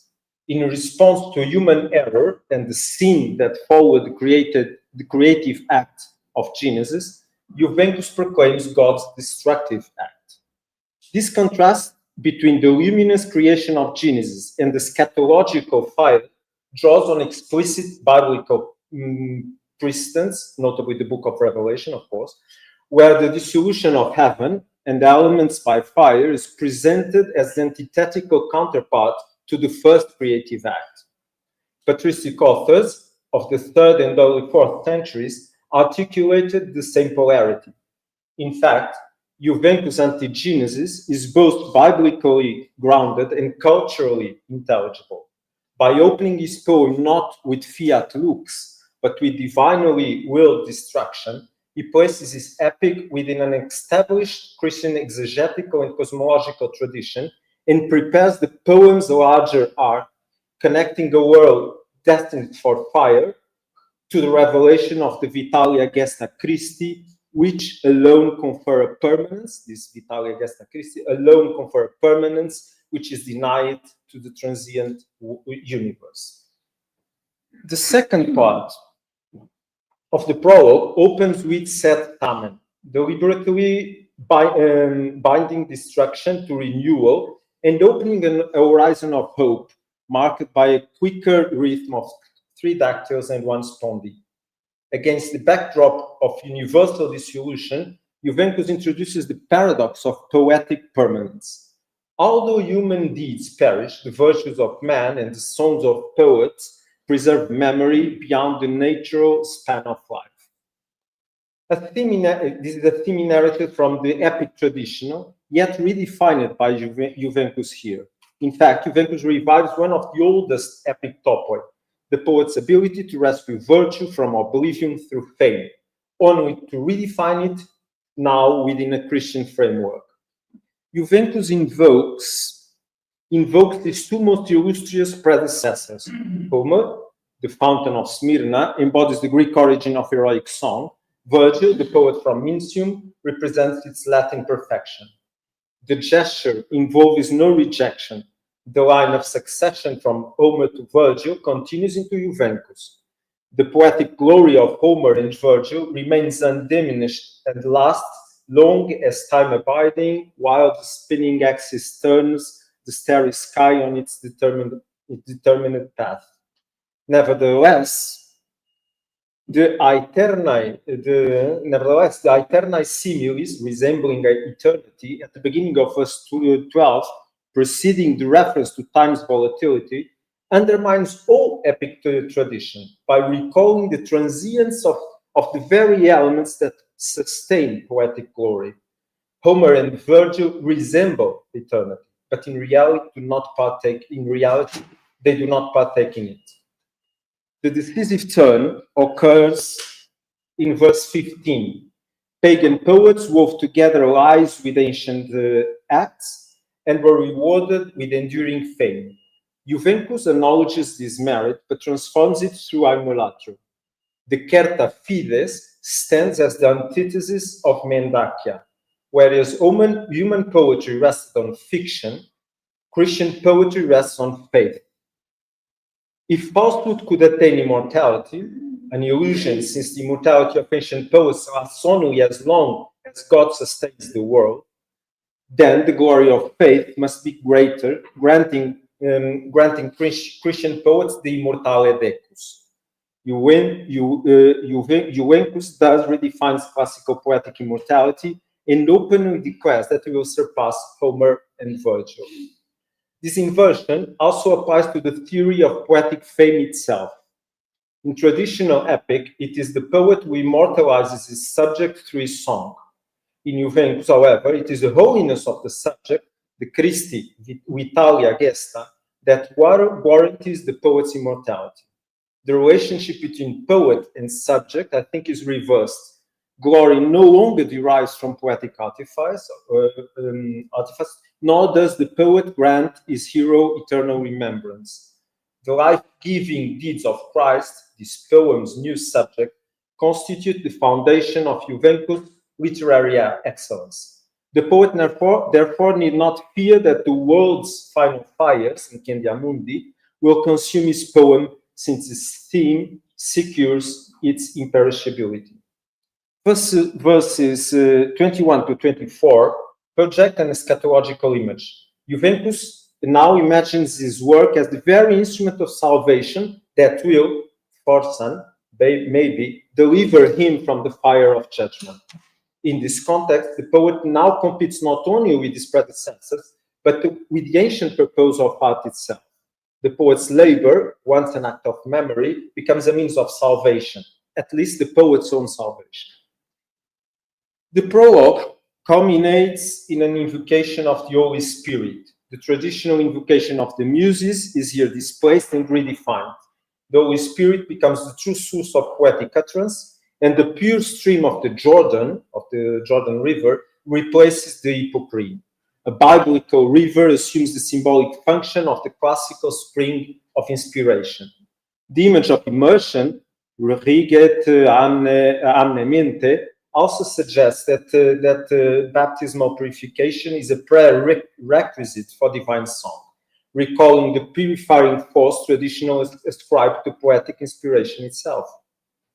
Inspiration no longer descends from the Muses, but from the Holy Spirit who purifies. This final scene summarizes the challenge of Aemulatio. Juvencus rivals the classical system of poetic inspiration, adopting its vocabulary while redirecting its force. The Jordan now flows where the Hippocrene once flowed. The poet becomes the instrument of Christian truth rather than the interpreter of the Muses. The final prayer, Ut Christo digna loquamur, defines poetry itself. Here, Juvencus clearly imitates Virgil, who had placed poets in the underworld speaking words worthy of Phoebus. Pi vates et foibo digna locuti in the Aeneid, Book C. Juvencus reproduces this Virgilian formula, but gives it a radically new meaning. He too is a pius vates, yet Christ, not Apollo, is the addressee of his poetry. In fact, in the early 4th century, Christ was often equated with Apollo, even in circles close to Constantine. After the emperor's conversion, however, Christ became the new sun. The true sun replaced the old one. Once again, the underlying polarity is that between truth and falsehood. In the fictional world of the pagan Elysium, poets spoke words worthy of a false god. Christ, by contrast, is the true God, and Juvencus, the true poet, whose poem alone speaks words worthy of a real divinity. The prologue therefore contains in embryo the work's fundamental oppositions: mortality versus eternity, fiction versus truth, Rome versus eventually Jerusalem or the Holy Land, and articulates its aesthetic program to confer on the gospel the dignity of epic form while affirming its substance. The path from negation, the beginning of the prologue, non orbis, non regna hominum, non aurea Roma, to affirmation, ut Christo digna loquamur, mirrors the conversion of culture itself. Juvencus' poem is neither a naive paraphrase of the Gospels, nor an ornamental exercise in epic diction. It is a sophisticated, I think, and deliberate appropriation of Roman epic mode in the service of Christian revelation, a formal and substantive Aemulatio aiming to rival and transform Rome's literary inheritance. In the remaining part of my lecture, I will focus on a character who functions as a case study, the infamous King Herod. In fact, and quite surprisingly, after the prologue, Juvencus opens book 1 of his poem with Herod. He is, in fact, the first character mentioned in the entire poem. Rex fuit Herodes Judaea ingente cruentus. The effect is striking. Once the narrative begins after the prologue, the first figure to appear is Christ's initial opponent. At one level, this reference to Herod functions as a temporal marker, much as in Luke 1, in the time of Herod, king of Judea. In the Evangeliorum Libri, as in Luke, the mention of Herod clearly served the chronological purpose, especially because in Juvencus, as in Luke, the subsequent narrative continues not with Herod, but with the annunciations to Zechariah and Mary, the visitation, the nativity. In fact, after this initial appearance in verse 1, Herod does not re-enter the narrative until verse 228. Yet, I think it would be naive to suppose that this opening serves no further purpose than the chronological one. I think that Herod's initial position is also, let's say, programmatic. From the outset, the poem frames its narrative as a confrontation between royal violence, embodied in the Cruentus Herod of verse 1, and Cruentus is an adjective that was not in Luke. A confrontation between royal violence and divine justice, represented by Zechariah and Mary, who dominate the verses that follow. A further Virgilian parallel may be at work here. In the Aeneid, the first character mentioned is in fact Aeneas, not by name, but as the weir whom the poet sings, or will sing. One might therefore be tempted to juxtapose Aeneas and the Cruentus Herodes vilified by Juvencus. Both belong to the sphere of human kingship, and the close of the Aeneid portrays Aeneas as an adventurer unable to spare Turnus, for instance. And Cruentus, the epithet applied to Herod in verse 1, is used of Aeneas himself precisely at book 12 of the Aeneid, as Aeneas returns to camp, staggering and blood-stained. However, an even more revealing parallel stands at the beginning of the Aeneid, where it is not Aeneas, but Saiwa Juno who dominates the scene. In Juvencus' poem, Herod is also labeled as Saius Tyrannus in the episode of the Magi, and the massacre of the innocents is attributed to the Saiwa Tyranni Veritas. In several respects, therefore, Juvencus' Herod does resemble Virgil's Juno. Both functions as the hero's antagonist from the very beginning, and that either prevailed, neither Rome nor Christian salvation would have been possible. At the same time, the epithet Cruentus establishes the moral tone to the narrative from the very first verse. It may be no coincidence that the first word of the poem, of the book 1, is Rex. Before encountering Christ, the reader encounters King Herod, the human king, who will be symbolically defeated by the coming of Christ, the true king. In a sense, just as Juvencus proclaims in the prologue that nothing in this world endures, so the poem's opening with Herod mirrors the sinful world that God will one day cast into the flames. In a sense, the prologue had anticipated the narrative itself. The Rex Cruentus Herod will be succeeded at the end of the poem by the true life-giving King Christ. And the Evangeliorum Libri narrate this succession. After that first line, Herod reappears in the Evangeliorum Libri in the episode of the Magi. Upon the Magi's arrival in Jerusalem, the king is asked where the child may be found. I think these lines are revealing. The Magi approached the king, and asked which one of his Judean lands, Regio Judaea, contained the boy born for Lent, Imperio Puerum Progenitor. So they come before the king and ask the King Herod, and ask the king himself where the child destined for kingship is, that is, where the child destined to replace Herod is to be found. This interpretation confirms the opposition between Christ and Herod already present in Matthew, while at the same time foreshadows the replacement of the tyrant by Christ. After that, Matthew portrays Herod's subsequent agitation as shared by the people of Jerusalem. The evangelist, Matthew the evangelist. Herod was troubled and all the city with him. But in Juvencus isolates the tyrant instead. He omits the people's reaction and focuses exclusively on Herod. Only Herod is terrified.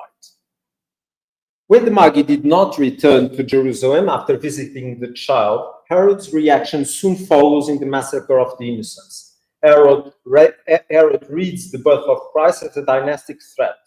Compared with Matthew's account, the episode reveals deliberate poetic amplification. Matthew states that Herod was troubled and ordered the massacre in Bethlehem. Juvencus expands the king's, let's say, mind. I don't know if psychology is not too much, but here anxiety turns into dynastic delirium and the reaction becomes explicit carnage.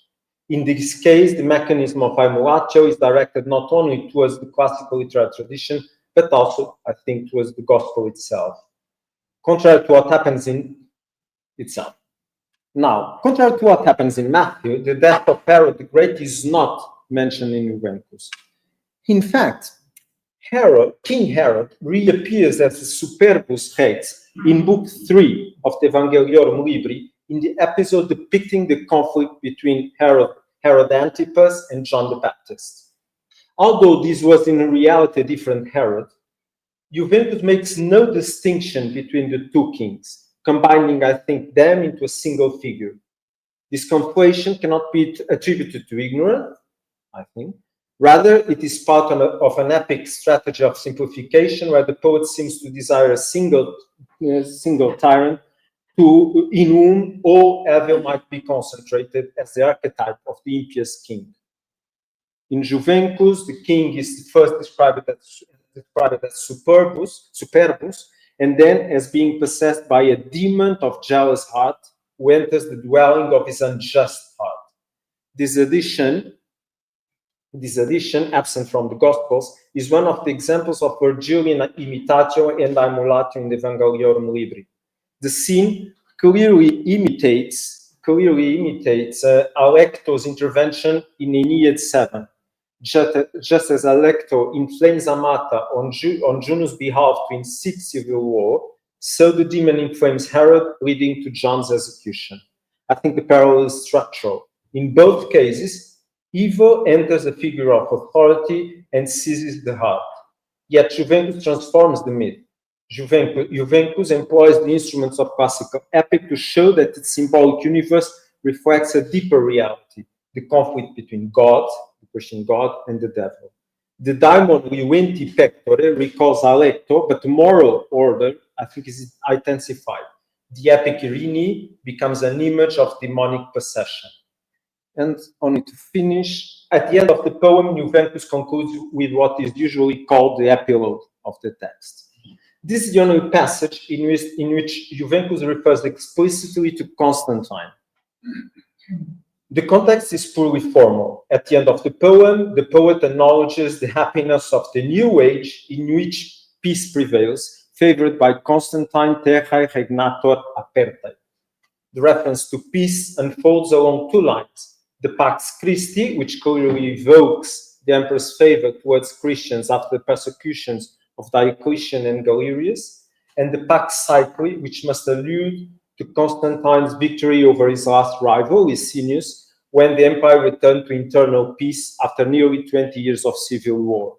In this sense, terra aperta evokes precisely the vast expanse of land under Roman dominion. In this epilogue, the entire poem is closed through a form of ring composition articulated around three poles. First, at the end of Book 4, Constantine also stands as the counterpart and indeed the surpasser of Herod, who opens Book 1. The work begins and ends with two human rulers, one who opposes Christ, and is marked as Cruentus, and the other a Christian emperor, promoter of peace, of the Pax. Second, however, we must acknowledge that the final figure to appear is not Constantine, but Christ himself, Dominum Lucis, who functions, in fact, as Herod's ultimate surpasser.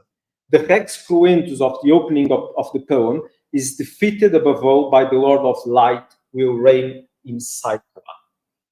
Finally, the proclamation of Christ's eternal reign resolves the transience announced in the prologue. The dissolution of the world is countered by the permanence granted by Christ.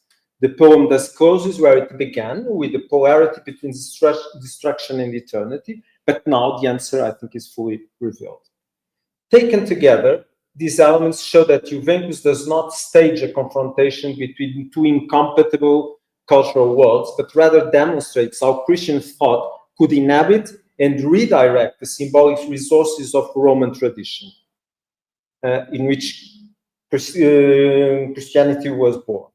His poem reveals a dynamic of continuity in which classical forms are neither rejected nor merely reproduced, but reoriented toward a new center of meaning. In this framework, Aemulatio emerges as the mode through which Juvencus asserted his place within the shared cultural grammar of late antiquity, transforming its possibilities without stepping outside it. And thank you very much.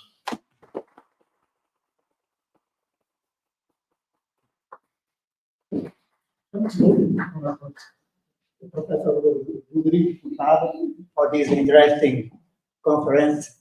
And now we'll move to the second one.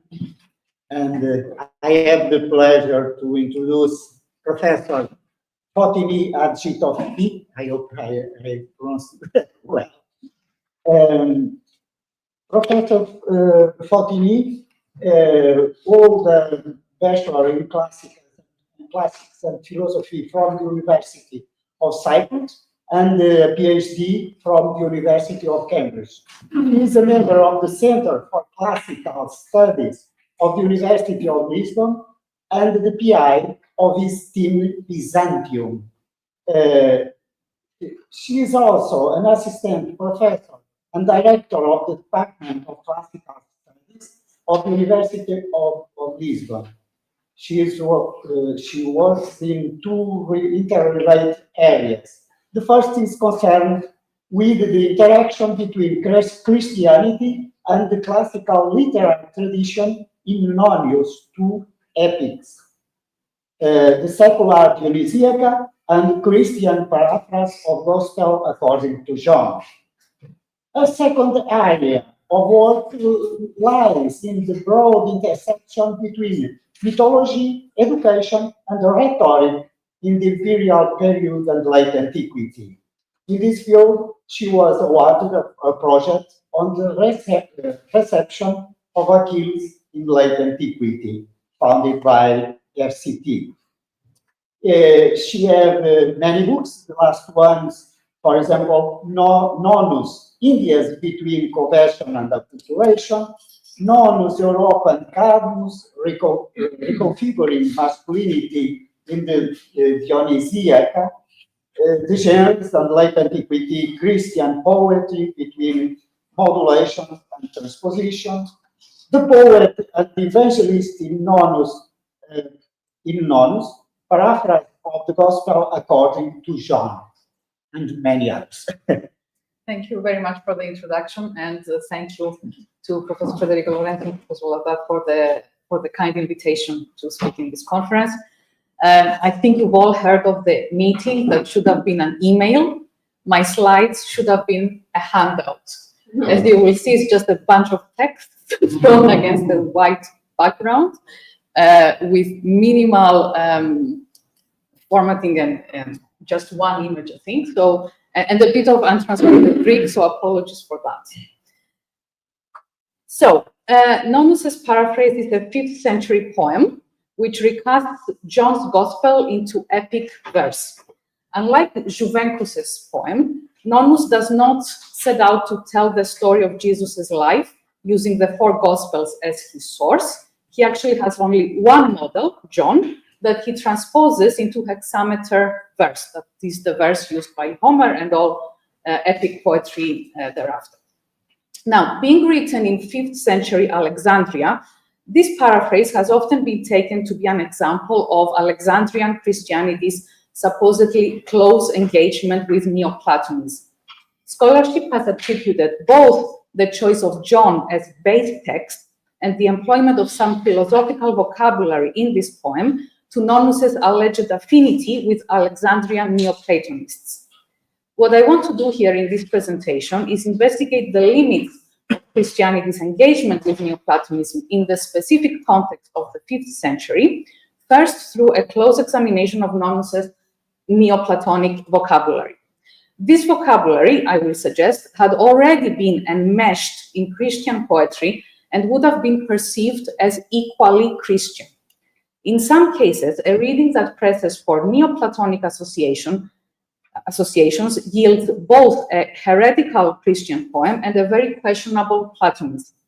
That's the first part of the paper. In the second part, I will briefly probe what a truly Platonizing rendition of John could have looked like, but it doesn't. And in the third part, I will suggest that Nonnus's choice of this gospel was motivated by the Platonist attacks on, rather than admiration for, John. Before I begin, I want to remind everyone of the context of 5th century Alexandria.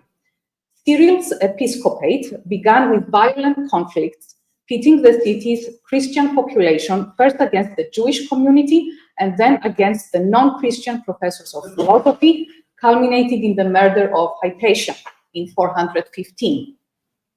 In subsequent years, the intellectual environment in Alexandria continued to be polarized, and Cyril wrote between 416 and 428 a colossal 20-volume response to the Emperor Julian's writings, titled Against Julian.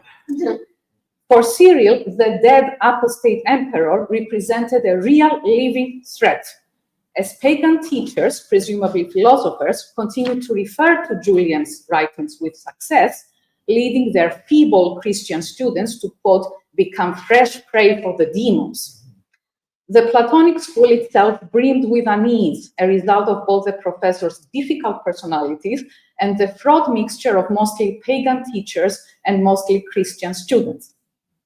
The poetry of Nonnus of Panopolis, likely written in this polarized climate in the mid-5th century Alexandria, has been taken to be a kind of Neoplatonic version of the gospel. I think that that makes no sense, and I will try to explain why. So, that the paraphrase shares some vocabulary with Neoplatonic sources is undeniable. The question that needs to be addressed here is, to what extent would this vocabulary be perceived as specifically Neoplatonic, and how would such philosophical echoes, if detected, affect the interpretation of the poem by contemporary readers and listeners, both Orthodox, that is, following Cyril in the specific context of Alexandria, and non-Orthodox, or maybe Neoplatonists. So the prologue here, with its hymn to the Logos, provides an apt example in the form of the epithet ameristos in line 4, which means indivisible. So this is said in relation to the Logos as indivisible from God the Father. For one scholar commenting on Nonnus's prologue, this word is indicative of the poem's, quote, religious syncretism, being a clear Neoplatonic marker of the intelligible world as characterized by the absence of division, merismos in Greek. For instance, in Plotinus, the one with a capital O, is prior to any plurality, division, and multiplicity. This epithet may well appeal to a cultivated Neoplatonically inclined audience, but would a 5th century reader or listener perceive it as specifically and necessarily Neoplatonic when it had been part of the Christian theological vocabulary for centuries? Already in the 2nd century, even before Plotinus, Athenagoras uses the same epithet to speak of the Logos in relation to God the Father. At the turn of the 3rd century, Clement of Alexandria evokes the same concept, if not exactly the same adjective, to speak of the Son who is not divided, ou merizomenos, but is all nous and all paternal light.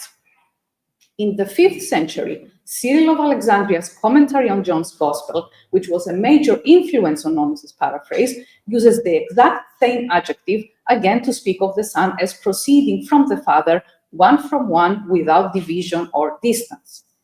A 5th century Christian would have needed to consult neither Plotinus nor any other Platonist in order to describe and understand the Son as ameristos from the Father. This vocabulary was already deeply enmeshed in Christian sources, which had even weaponized this specific word in intra-Christian controversies. Gregory of Nazianzus in the last line there He attacks Arianism in one of his poems for having, quote, cut unevenly the indivisible substance. Temon anisos ten ameriston usian. Nonnus's use of ameristos, then, need not suggest direct engagement with Neoplatonism. While not excluding such engagement, it is rather indicative of how Christian language had long absorbed and transformed this philosophical vocabulary. Other such examples abound, and I will not bore you with many more, but there are a few cases where such platonically minded recipients, readers, those who would have insisted on understanding Nonnus's philosophizing language neoplatonically, would end up with a bizarrely heretical poem. I say bizarrely because it would neither agree with Cyril's orthodoxy nor with any contemporarily relevant heterodox movement. So I will just present here a couple of examples. Starting with the adjective noeros, which means intellective. This was popular both among Platonists and Christians. It is used, for example, in the prologue. I don't have the passage here. In the prologue, Nonnus uses the syntagm noeron phos, intellective light. This has also been taken to be suggestive of the Neoplatonic return to the light of the One. And the same or similar expressions do recur in the Chaldean oracles, in Plotinus, Proclus, and other Neoplatonists. But once again, Nonnus had precedents for his Christian intellective light in authorities such as Origen, Clement, Gregory of Nazianzus, Synesius, and Cyril of Alexandria, all of whom seem to take this epithet as more or less equivalent to divine or spiritual. And here it's my translation of the paraphrase. I translated noeros with spiritual. The expression was indeed Platonic, but it was also just as much Christian. But in this passage, the adjective noeros accompanies a noun which, if read as a Platonist philosopher would read it, could yield a very problematic interpretation for a Christian poem that insists on its own orthodoxy. So in Book 4, Jesus proclaims to the Samaritan woman a new type of water. This is the eternal water, aionion pudor, which leaps up from the intellective abyss, noeroio pithou. What kind of work is the adjective noeros doing here? On a surface level, that is a weak reading of the adjective, it serves to differentiate between the earthly water that the Samaritan woman can draw from the physical well, as opposed to the spiritual water that is God-given, eternal, and can be drawn from the quote, innermost spring, peyes endomikoio. It is possible, however, to press for a stronger, more Neoplatonic reading of the syntagm as a whole. In the theological system of the Chaldean oracles, the abyss, bithos, is the noetic supramundane home of the Father. Proclus cites this paternal abyss of the oracles in his commentary on the Timaeus, where he says that the prior demiurgic hypostasis is the limit of the paternal abyss and the spring of the intellective gods. In another part of the same commentary, Proclus speaks of the nous, intellect, that did not proceed but remained in the paternal abyss and in the innermost shrine through the God-nourishing silence. So there is clearly a connection in Neoplatonism between the abyss, the Father, and things that have to do with nous, whether it is the intellect itself or the intellective gods. So if a philosophically inclined reader or listener wished to import these Neoplatonic associations to the paraphrase, they would essentially be reading the poem as a heretical text, specifically a Valentinian one. Because in the 2nd century, Valentinus, widely considered by his contemporaries to be a Platonist, posited a theological system according to which the primal father is precisely Bithos, who with Sige, silence, as his partner, brings forth a series of male and female ions or intellective hypostases, starting with nous. The Valentinian system had obvious similarities to the Platonic one, in that it posits a specific hierarchy of divine principles, all starting with the abyss. Unsurprisingly, Valentinus was particularly interested in John's Gospel, and his exegesis on the prologue of John is partly preserved in anti-heretical treatises. By Nonnus's times, however, the Valentinian system was entirely discredited and condemned. Gregory of Nazianzus says with sarcastic wit, they shall be gone, Valentinus's abyss and silence, and the mythical ions, worthy indeed of the abyss and silence. Valentinianism was not a living threat in the 5th century. Nonnus's admittedly slippery Noeroio Vithu could end up resuscitating Valentinian readings of John's Gospel, but only in readers who placed emphasis on its Platonic resonances. An Orthodox Nicene audience could probably look for legitimization of this theologically perilous syntag in a Neoplatonist who had reconverted to Christianity and become a bishop, Synesius of Cyrene, who wrote in one of his hymns, quote, where the paternal abyss is, there is also the glorious sun. This is more compatible with Nicene Christianity, but less so with Platonism, which admits no sun present in the abyss. Nonnus's Noeroio Vithu only remains orthodox if the audience does not read like a Platonist, but applies a weak interpretation and abjures the Platonic and therefore Valentinian echoes. The same kind of weak reading must be applied to a nexus of words that refer to self-generation, namely autogenethlos, autophytos, autotelestos, and autogonos. They all mean more or less self-generated. For Nicene Christians, to apply these epithets to the persons of the Trinity, as Nonnus does, is problematic. The Father is not self-begotten, but unbegotten. He is agenetos. The Spirit proceeds without generation from the Father, while the Son is begotten of the Father. To term the Son self-begotten is to alienate him from the Father, as Gregory of Nyssa says in his Against Eunomius, where he terms this delusion the, quote, self-begotten monstrosity, autogenethlos terateia. In Christian theological prose, the language of self-generation as referring to the divine belongs to heretics, among whom are different sects of 2nd century Gnostics, including the Valentinians. One of the main ions that are produced from the union of abyss and silence in the Valentinian scheme is precisely called out of West. So this is consistent with Neoplatonism, which accepted self-generation in its secondary hypostasis, the nous, which emanates from the one. According to the Chaldean oracles and Porphyry, the nous self-produces from the one and can therefore receive epithets such as autogenethlos and autogenetos. If Nonnus's autogono huiei, in book 2 there, the 3rd line, is allowed to carry the full weight of its possible Platonic resonance, the Johannine logos becomes equivalent to the Neoplatonist's nous, at least in that he self-generates. As I mentioned earlier, however, this is not acceptable to Nicene Christians, for whom the Son needs to be begotten of the Father. The application of such terminology to God the Father is even more problematic because it is a notion rejected by both Christians and Platonists. Platonists do not generally posit self-generation in their first hypostasis, the one, because they wish for it to maintain its entirely static perfection. Plotinus, in the 3rd century, is the only Neoplatonist whose philosophy may imply self-production in the one, but even he eschews the vocabulary of self-generation in order to avoid Gnostic echoes. Iamblicus and Porphyry in the 4th century and Proclus in the 5th all reject this idea that the one self-generates, with the latter arguing at length in his commentary on the Parmenides that the one transcends self-generation.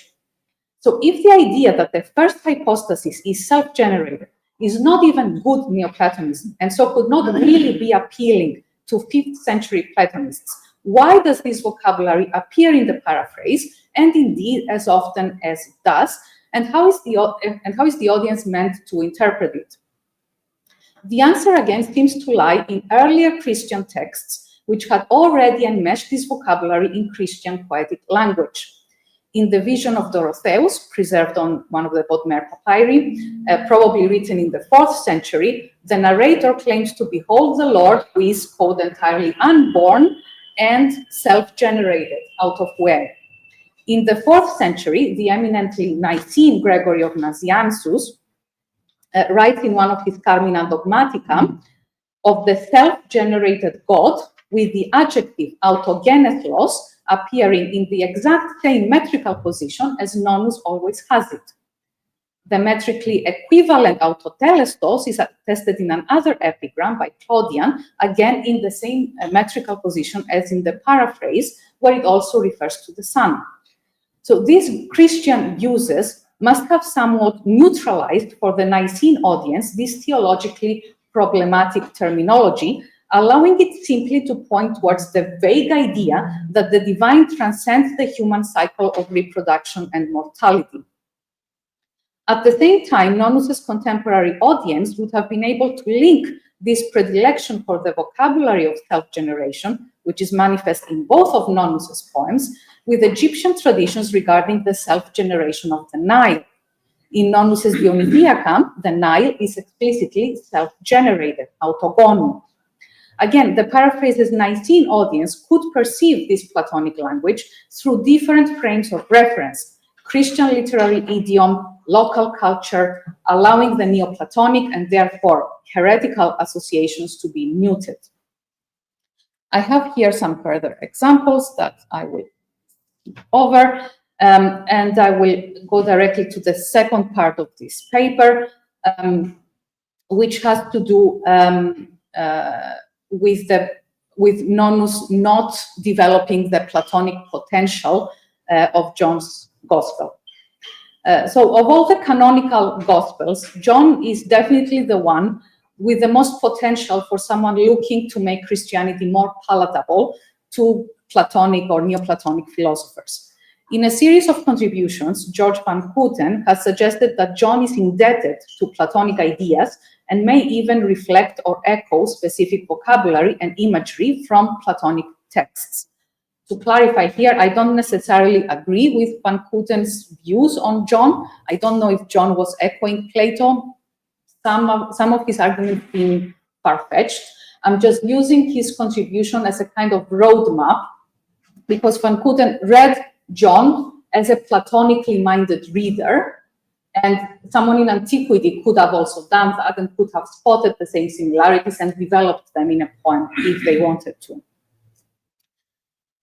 So a good and brief example here is the true light which enlightens everyone in John 1:9, where the Greek for true light is phos to alethinon. This may reflect the Platonic true light that illuminates the world outside the cave in the Republic, but the closest verbal parallel to John is actually Plato's Phaedo that says to alethinon phos.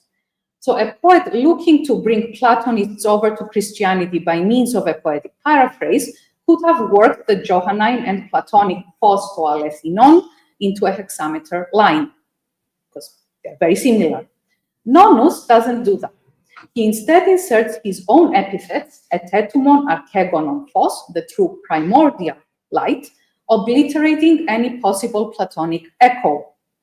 The Platonic cave and its light are also ignored at another moment when they could have been relevant. The cave where Lazarus's body was deposited in John 11 is termed as spelaion, and the same word is used for the famous Platonic cave in which humanity is kept captive. Nonnus does not bring the two caves any closer together, instead calling his cave a properly epic steos. Another good example comes at the end of John, where Jesus prophesied that, quote, "You shall see heaven open and the angels of God ascending and descending on the Son of Man." This is an obvious allusion to Jacob's dream in Genesis, where the patriarch sees a ladder, a climax, that reaches the heavens with angels ascending and descending upon it. Now, ladders are quite important in Platonism. Diotima's famous speech in the Symposium posits a ladder that takes the lover over 6 ranks, here, from the love of particular bodies to the contemplation of the form of beauty. In late antiquity, Platonists continue to imagine their philosophical ascent to the divine in terms of climbing a ladder. Synesius writes that the Platonic philosopher is superior to the Christian monk because he has a method to his ascent which he comprehends while they do not. The Platonist is making his way up as if climbing a ladder, klimakedon anesin. A Neoplatonic doctrine regarding the hierarchy of virtues that can lead one upwards was in place at least since Porphyry's times. When Nonnus came to paraphrase Jesus' prophecy, in John 1, he could, had he wanted to appeal to Neoplatonists, reinvigorate at this point the imagery of the ladder from Jacob's dream in Genesis. Instead, he sticks very close to his model, as you can see here, and he has the angels simply ascending and descending from the heavens. Nonnus's angels do not climb upon the ranks of a Neoplatonic ladder, but simply dash up and down a heavenly path. In other scenes in which Van Putten has spotted similarities between John and Plato, Nonnus neither builds upon nor acknowledges the Platonic potential. The Last Supper does not become a more Platonic symposium. Jesus' last days do not recall in any specific way Socrates' last days as taught by Plato.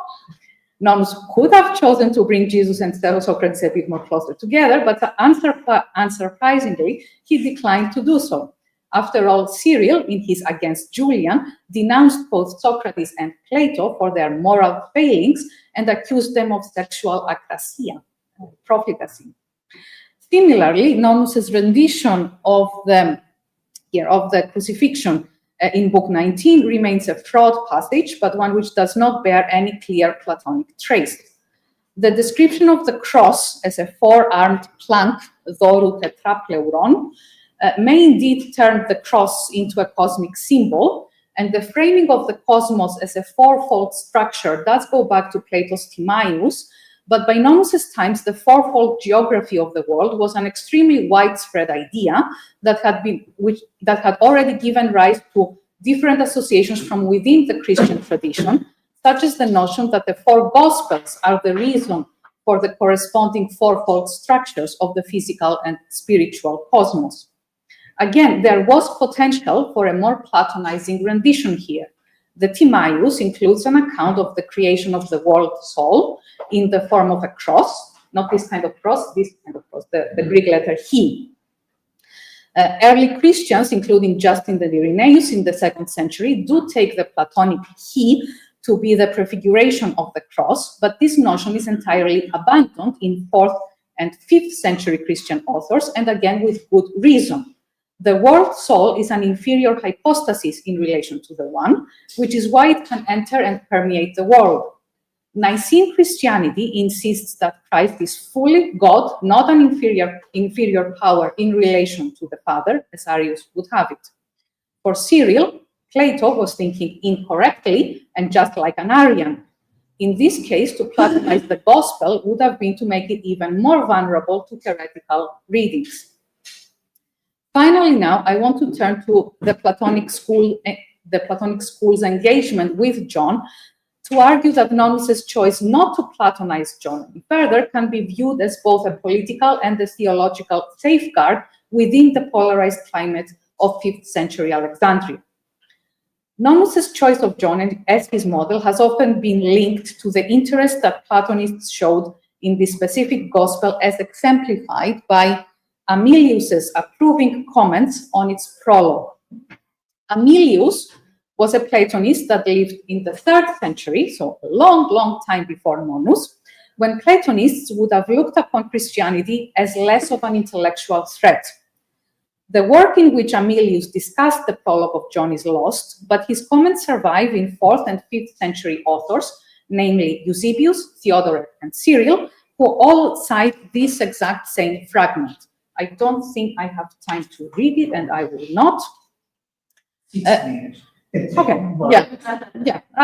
I think I'm okay for 5 minutes. Yeah. So I really don't need to read it. You can just have a quick glance, and you can immediately notice that this is not some lengthy commentary on John's prologue. It is rather a brief paraphrase, and indeed Amelius prefaces his paraphrase with a markedly pagan exclamation, "Ne thee," by Jupiter, by Jove, and with the designation of the evangelist as the barbarian. If read with Christian eyes, it is obvious that Amelius's paraphrase is unacceptable on Christological grounds. In the highlighted phrase, for example, Amelius imagines the Logos as performing a sort of pagan epiphany. He or it donned flesh and appeared as a man, phantazestai anthropon. Significantly not, he became a man. Although Amelius does seem to seek common ground with Christianity, the fragment entirely eschews Christian soteriology and reinterprets the incarnation from a Platonist perspective, underlining its provisional and temporary status in the last sentence and silencing its unique historicity in the person of Jesus. None of this is surprising. Being a Platonist, Amelius could only accept the general framework of a demiurgic logos that eternally descends and then ascends again. The proposition that the historical Jesus could be that same logos would have made no sense to him. Amelius's Christologically problematic comments back in the 3rd century do not seem to be directly relevant for Nonnus's choice of John's Gospel in the 5th century. The fact, however, that this same fragment is cited 3 times by 3 different Christian authors in the 2 subsequent centuries is relevant. Eusebius, Theodoret, and Cyril all cite the same fragment because there is continued controversy between Platonists and Christians around John's Gospel, and the idiosyncratic, crazy Amelius is the only Platonist that Christians could enlist in its defense. Later Platonists found the task of adjusting the Johannine logos to the Platonic metaphysical scheme both unviable and undesirable.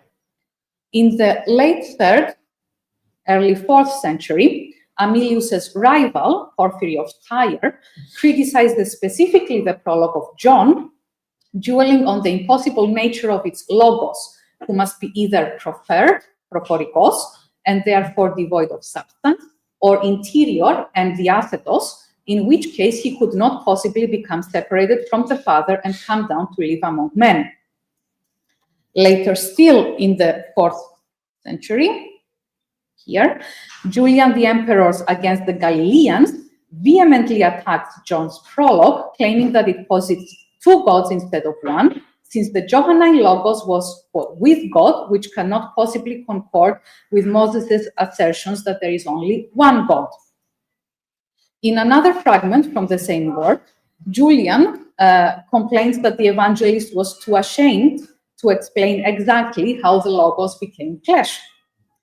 A further fragment, which inveighs against the divinity of the Johannine incarnated logos, calls the evangelist a scoundrel and a swindler. I love it. When Cyril, in the 5th century, comes to write his Against Julian, that colossal reply, which is our source for all of these Julianic fragments, John's Gospel still needs to be defended against the Neoplatonists' forceful objections. Nonnus's decision to base his paraphrase on John is also, at least partly, a political move that aligns the poem with Cyril's policies against the pagan Platonists. In the mid-5th century, the attacks by Porphyry, and especially the briefly but extremely powerful Emperor Julian, represented a wound that was still fresh. Precisely because this is the most spiritual of the Gospels, featuring a divine demiurgic logos that is partly compatible with Platonism, it is also the Gospel left most vulnerable to the criticisms of contemporary Neoplatonists, who uniformly considered the identification of its logos with the human Son of Mary a metaphysical adunaton. In the specific context of the 5th century, Nonnus's new rendition of John was likely not meant to appeal to Neoplatonists, but rather to join its voice to Cyril's in opposing them. And thank you for your attention.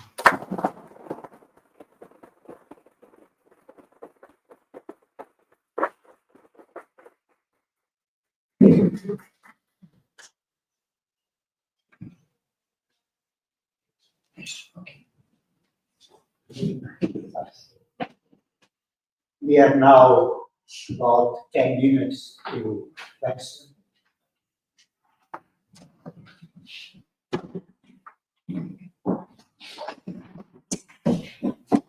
Já que dizem que no meio está a virtude, menos louca.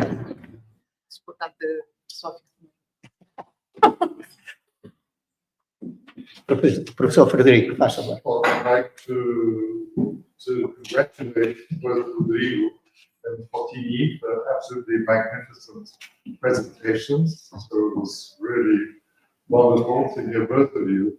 And the question to both of you, for a lay person who doesn't really know Juvencus or Nonnus. As I said to you, I tried to read Nonnus's Paraphrases of the Gospel of John. It's incredibly difficult to read and obviously incredibly complex as well, as you showed in your presentation. So there are all sorts of things beneath the text that need to be taken into account for someone to understand it. But the layperson's question, and linking what you said to what I tried to say earlier, is do you think that in Juvencus's case and in Hans's case, that their standpoint was that the gospel texts were a little bit unsophisticated, and so to turn them into cultivated Roman and Greek poetry would do Christianity a service, or should we interpret that differently? So what's your opinion on it? In the case of Nonnus, yes, I think that that's part of his project. So John's language is Koine, it's simple Greek, and he puts it into his own exuberant literary idiom that's full of adjectives that he goes and picks up from oracular language that was already filtered through earlier Christian poetry, Gregory of Nazianzus, and he does all these sophisticated games with his vocabulary. So that's definitely part of his project. He probably I am committing the error here of attributing intentions to the author that I'm studying, but I afterward like that. Yes. Intentio auctoris, I am. Yeah. I think that's part of the project, like, to take a relatively simple text, the linguistic register of John is plain, and to elevate it into something that is very sophisticated literary language.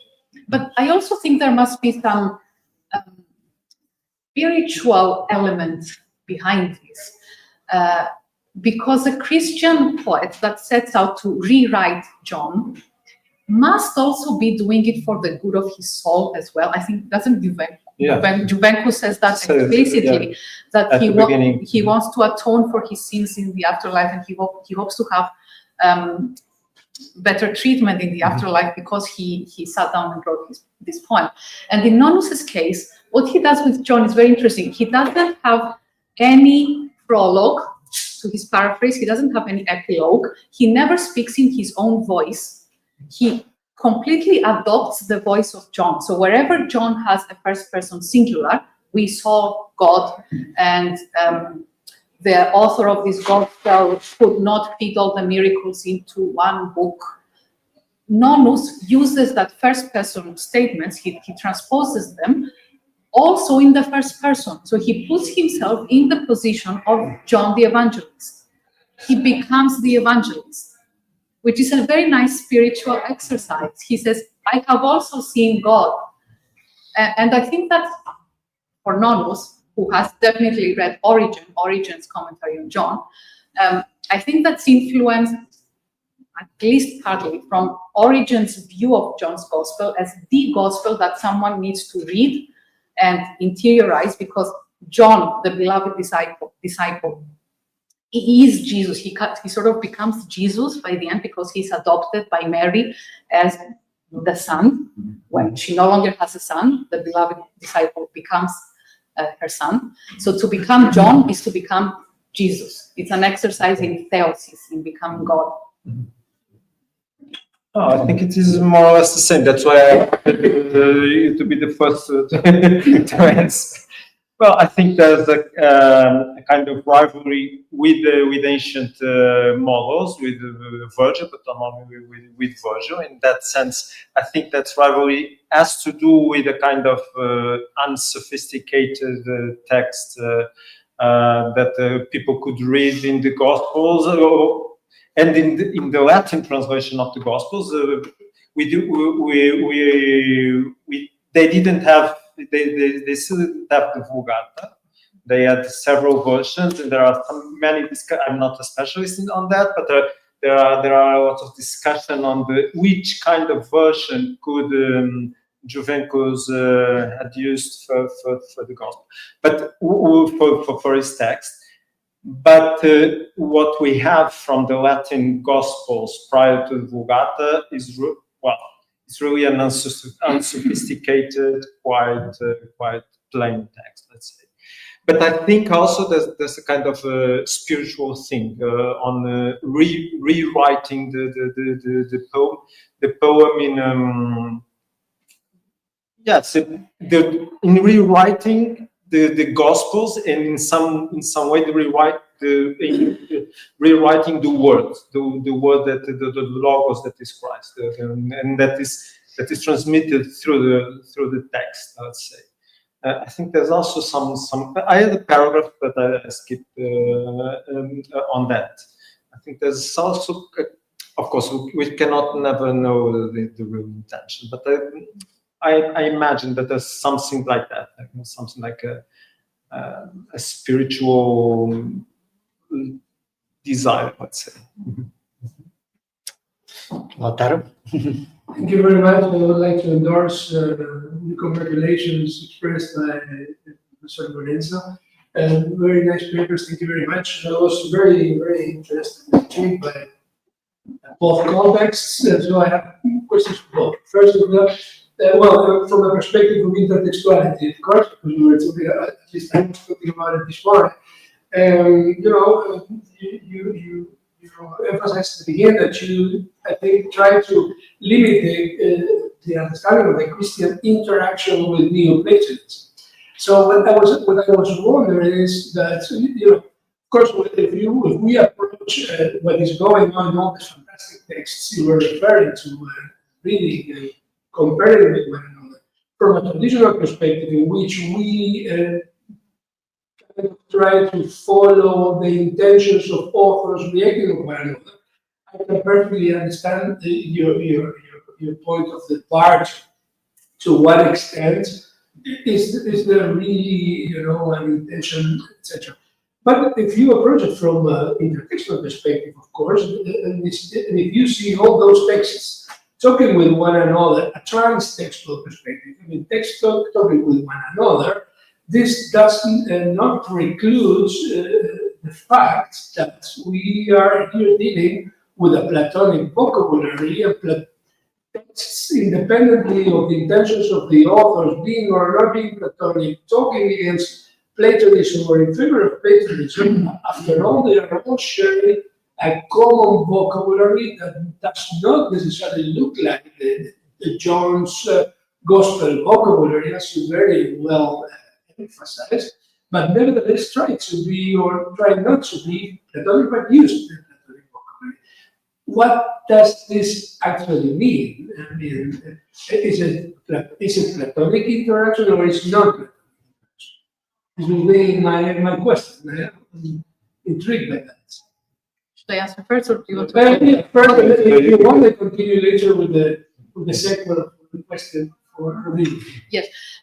So to clarify, I don't want to negate interaction between Platonism and Christianity overall. I was speaking about the specific context of mid-5th century Alexandria, when the Paraphrase was written. There is clearly a lot of interaction going on, especially in the earlier centuries, 2nd century, 3rd century. There is, I mean, Clement is a Platonist, yes, who is also a Christian. If he lived in the 5th century, he would have been considered a heretic, probably. That's the importance of looking at the specific setting and the specific time when texts are written. And what I'm essentially saying about the Platonic vocabulary of Plato, the Platonic vocabulary of Nonnus, is that yes, it has Platonic roots. It comes from the Chaldean oracles. It comes partly from the writings of Plato himself. Some. The thing is, by the 5th century, and I'm focusing this mainly through the reader. My approach is mostly audience-based. How would an audience react to this vocabulary as it appears in the Paraphrase? I think that for Christian readers, for readers who are Orthodox, following Cyril and his tradition, they would have been able to interpret that vocabulary as Christian, because it had already been used in Christian literature for so long that it it was completely absorbed. It had already become entirely Christian. So they wouldn't have looked at Noeros or Ameristos and think, oh, Platonism. They would have just looked at it and thought, oh, literary language, poetic language. Of course, if a Platonist, like if a real card-carrying Neoplatonist read the paraphrase and pressed for the Platonic associations, like I had some examples there with the eternal world. Yeah. The eternity of the world was one of the major sticking points in the debates between Platonists and Christians. And Nonnus does have some expressions that imply that the world could be infinite and eternal, like in an absolute sense, which is not compatible with Christianity. It's compatible with Neoplatonism. So a Neoplatonist could look at that and say, okay, this speaks to me. This is Platonism. But you can also imagine a Christian audience that looks at the same expressions and says, he's not really referring to an eternal world. He's referring to the vastness of the world in geographical terms. And there, I mean, I didn't really show that. I have some examples on the slides that I didn't show. But I think the Orthodox Christian audience would have interpreted those same expressions as referring to the geographical vastness of the world, not its chronological vastness. Yeah. So there are ways of interpreting that vocabulary. For a Christian, for a Neoplatonist, they could both be reading the same poem, but different. They would have had different reactions to it. And from Nonnus' point of view? Yeah, intentive October. Yeah. Okay, Yeah. sorry. May I it's a little simple for us? Yeah. Of course, also from the same perspective, regarding this fantastic textual work you presented to us, particularly, I was wondering, because you were comparing it all the time with Virgin Native, but I don't know, I have the impression, especially in the introduction, with all these cosmological kind of, it rang a bell with, of course, the Rerum Natura. Yeah, Lucretius. Exactly, and when reading, even the rhythm of the verses, I don't know, I get that impression. And when you were talking about the philosophical influence, you were mainly, referring to Platonism and Stoicism. But also Lucretius. I also mentioned Lucretius at some point. But the Epicureanism, I was wondering, is it also an element to take into account in this, specific? I think so. I think Lucretius. It must have been an influence in somehow, at least in the prologue. The prologue is quite complex. I think it's a very complex, but it's a fantastic piece of it's a fantastic text. Yes, I think Lucretius is quite evident that there are some echoes from Lucretius. I don't know if you read Lucretius. I mean. But he read Virgil, of course, but he also had some knowledge about Lucretius, or about, let's say, text related to Lucretius at school, or well, I don't know. But also with Platonic, there are Platonic tones and Stoic tones. And I think that the prologue wants to really mirror a kind of great set of influences, and that were parts of the Roman culture. Let's say, when I say Roman culture, I mean classical culture, Greco-Roman culture. I say Roman culture because, of course, the Roman Empire dominated everything in that sense, not the Latin only specific. Well, but in this case, I think it's quite clear that at least Lucretius, Virgil, of course, Virgil is everywhere. But Ovid also, we can also detect some readings of Ovid. And do we know something about the formation and dedication? No, we don't know almost anything. We know that he must have. I had a paragraph also about that.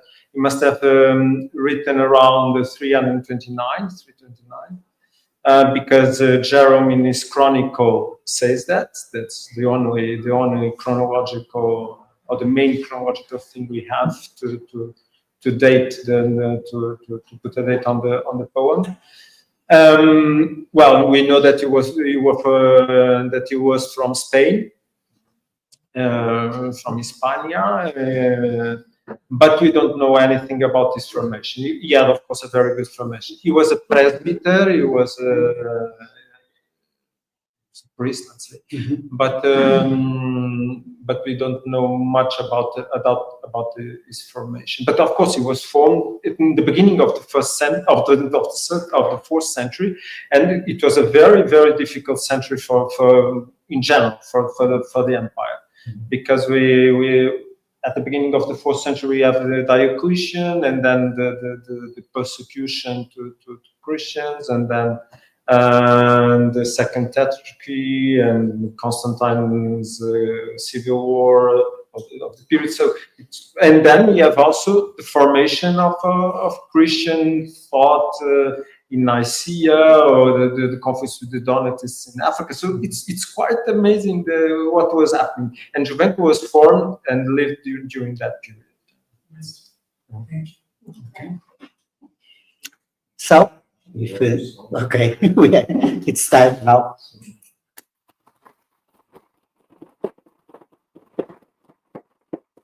Where are you?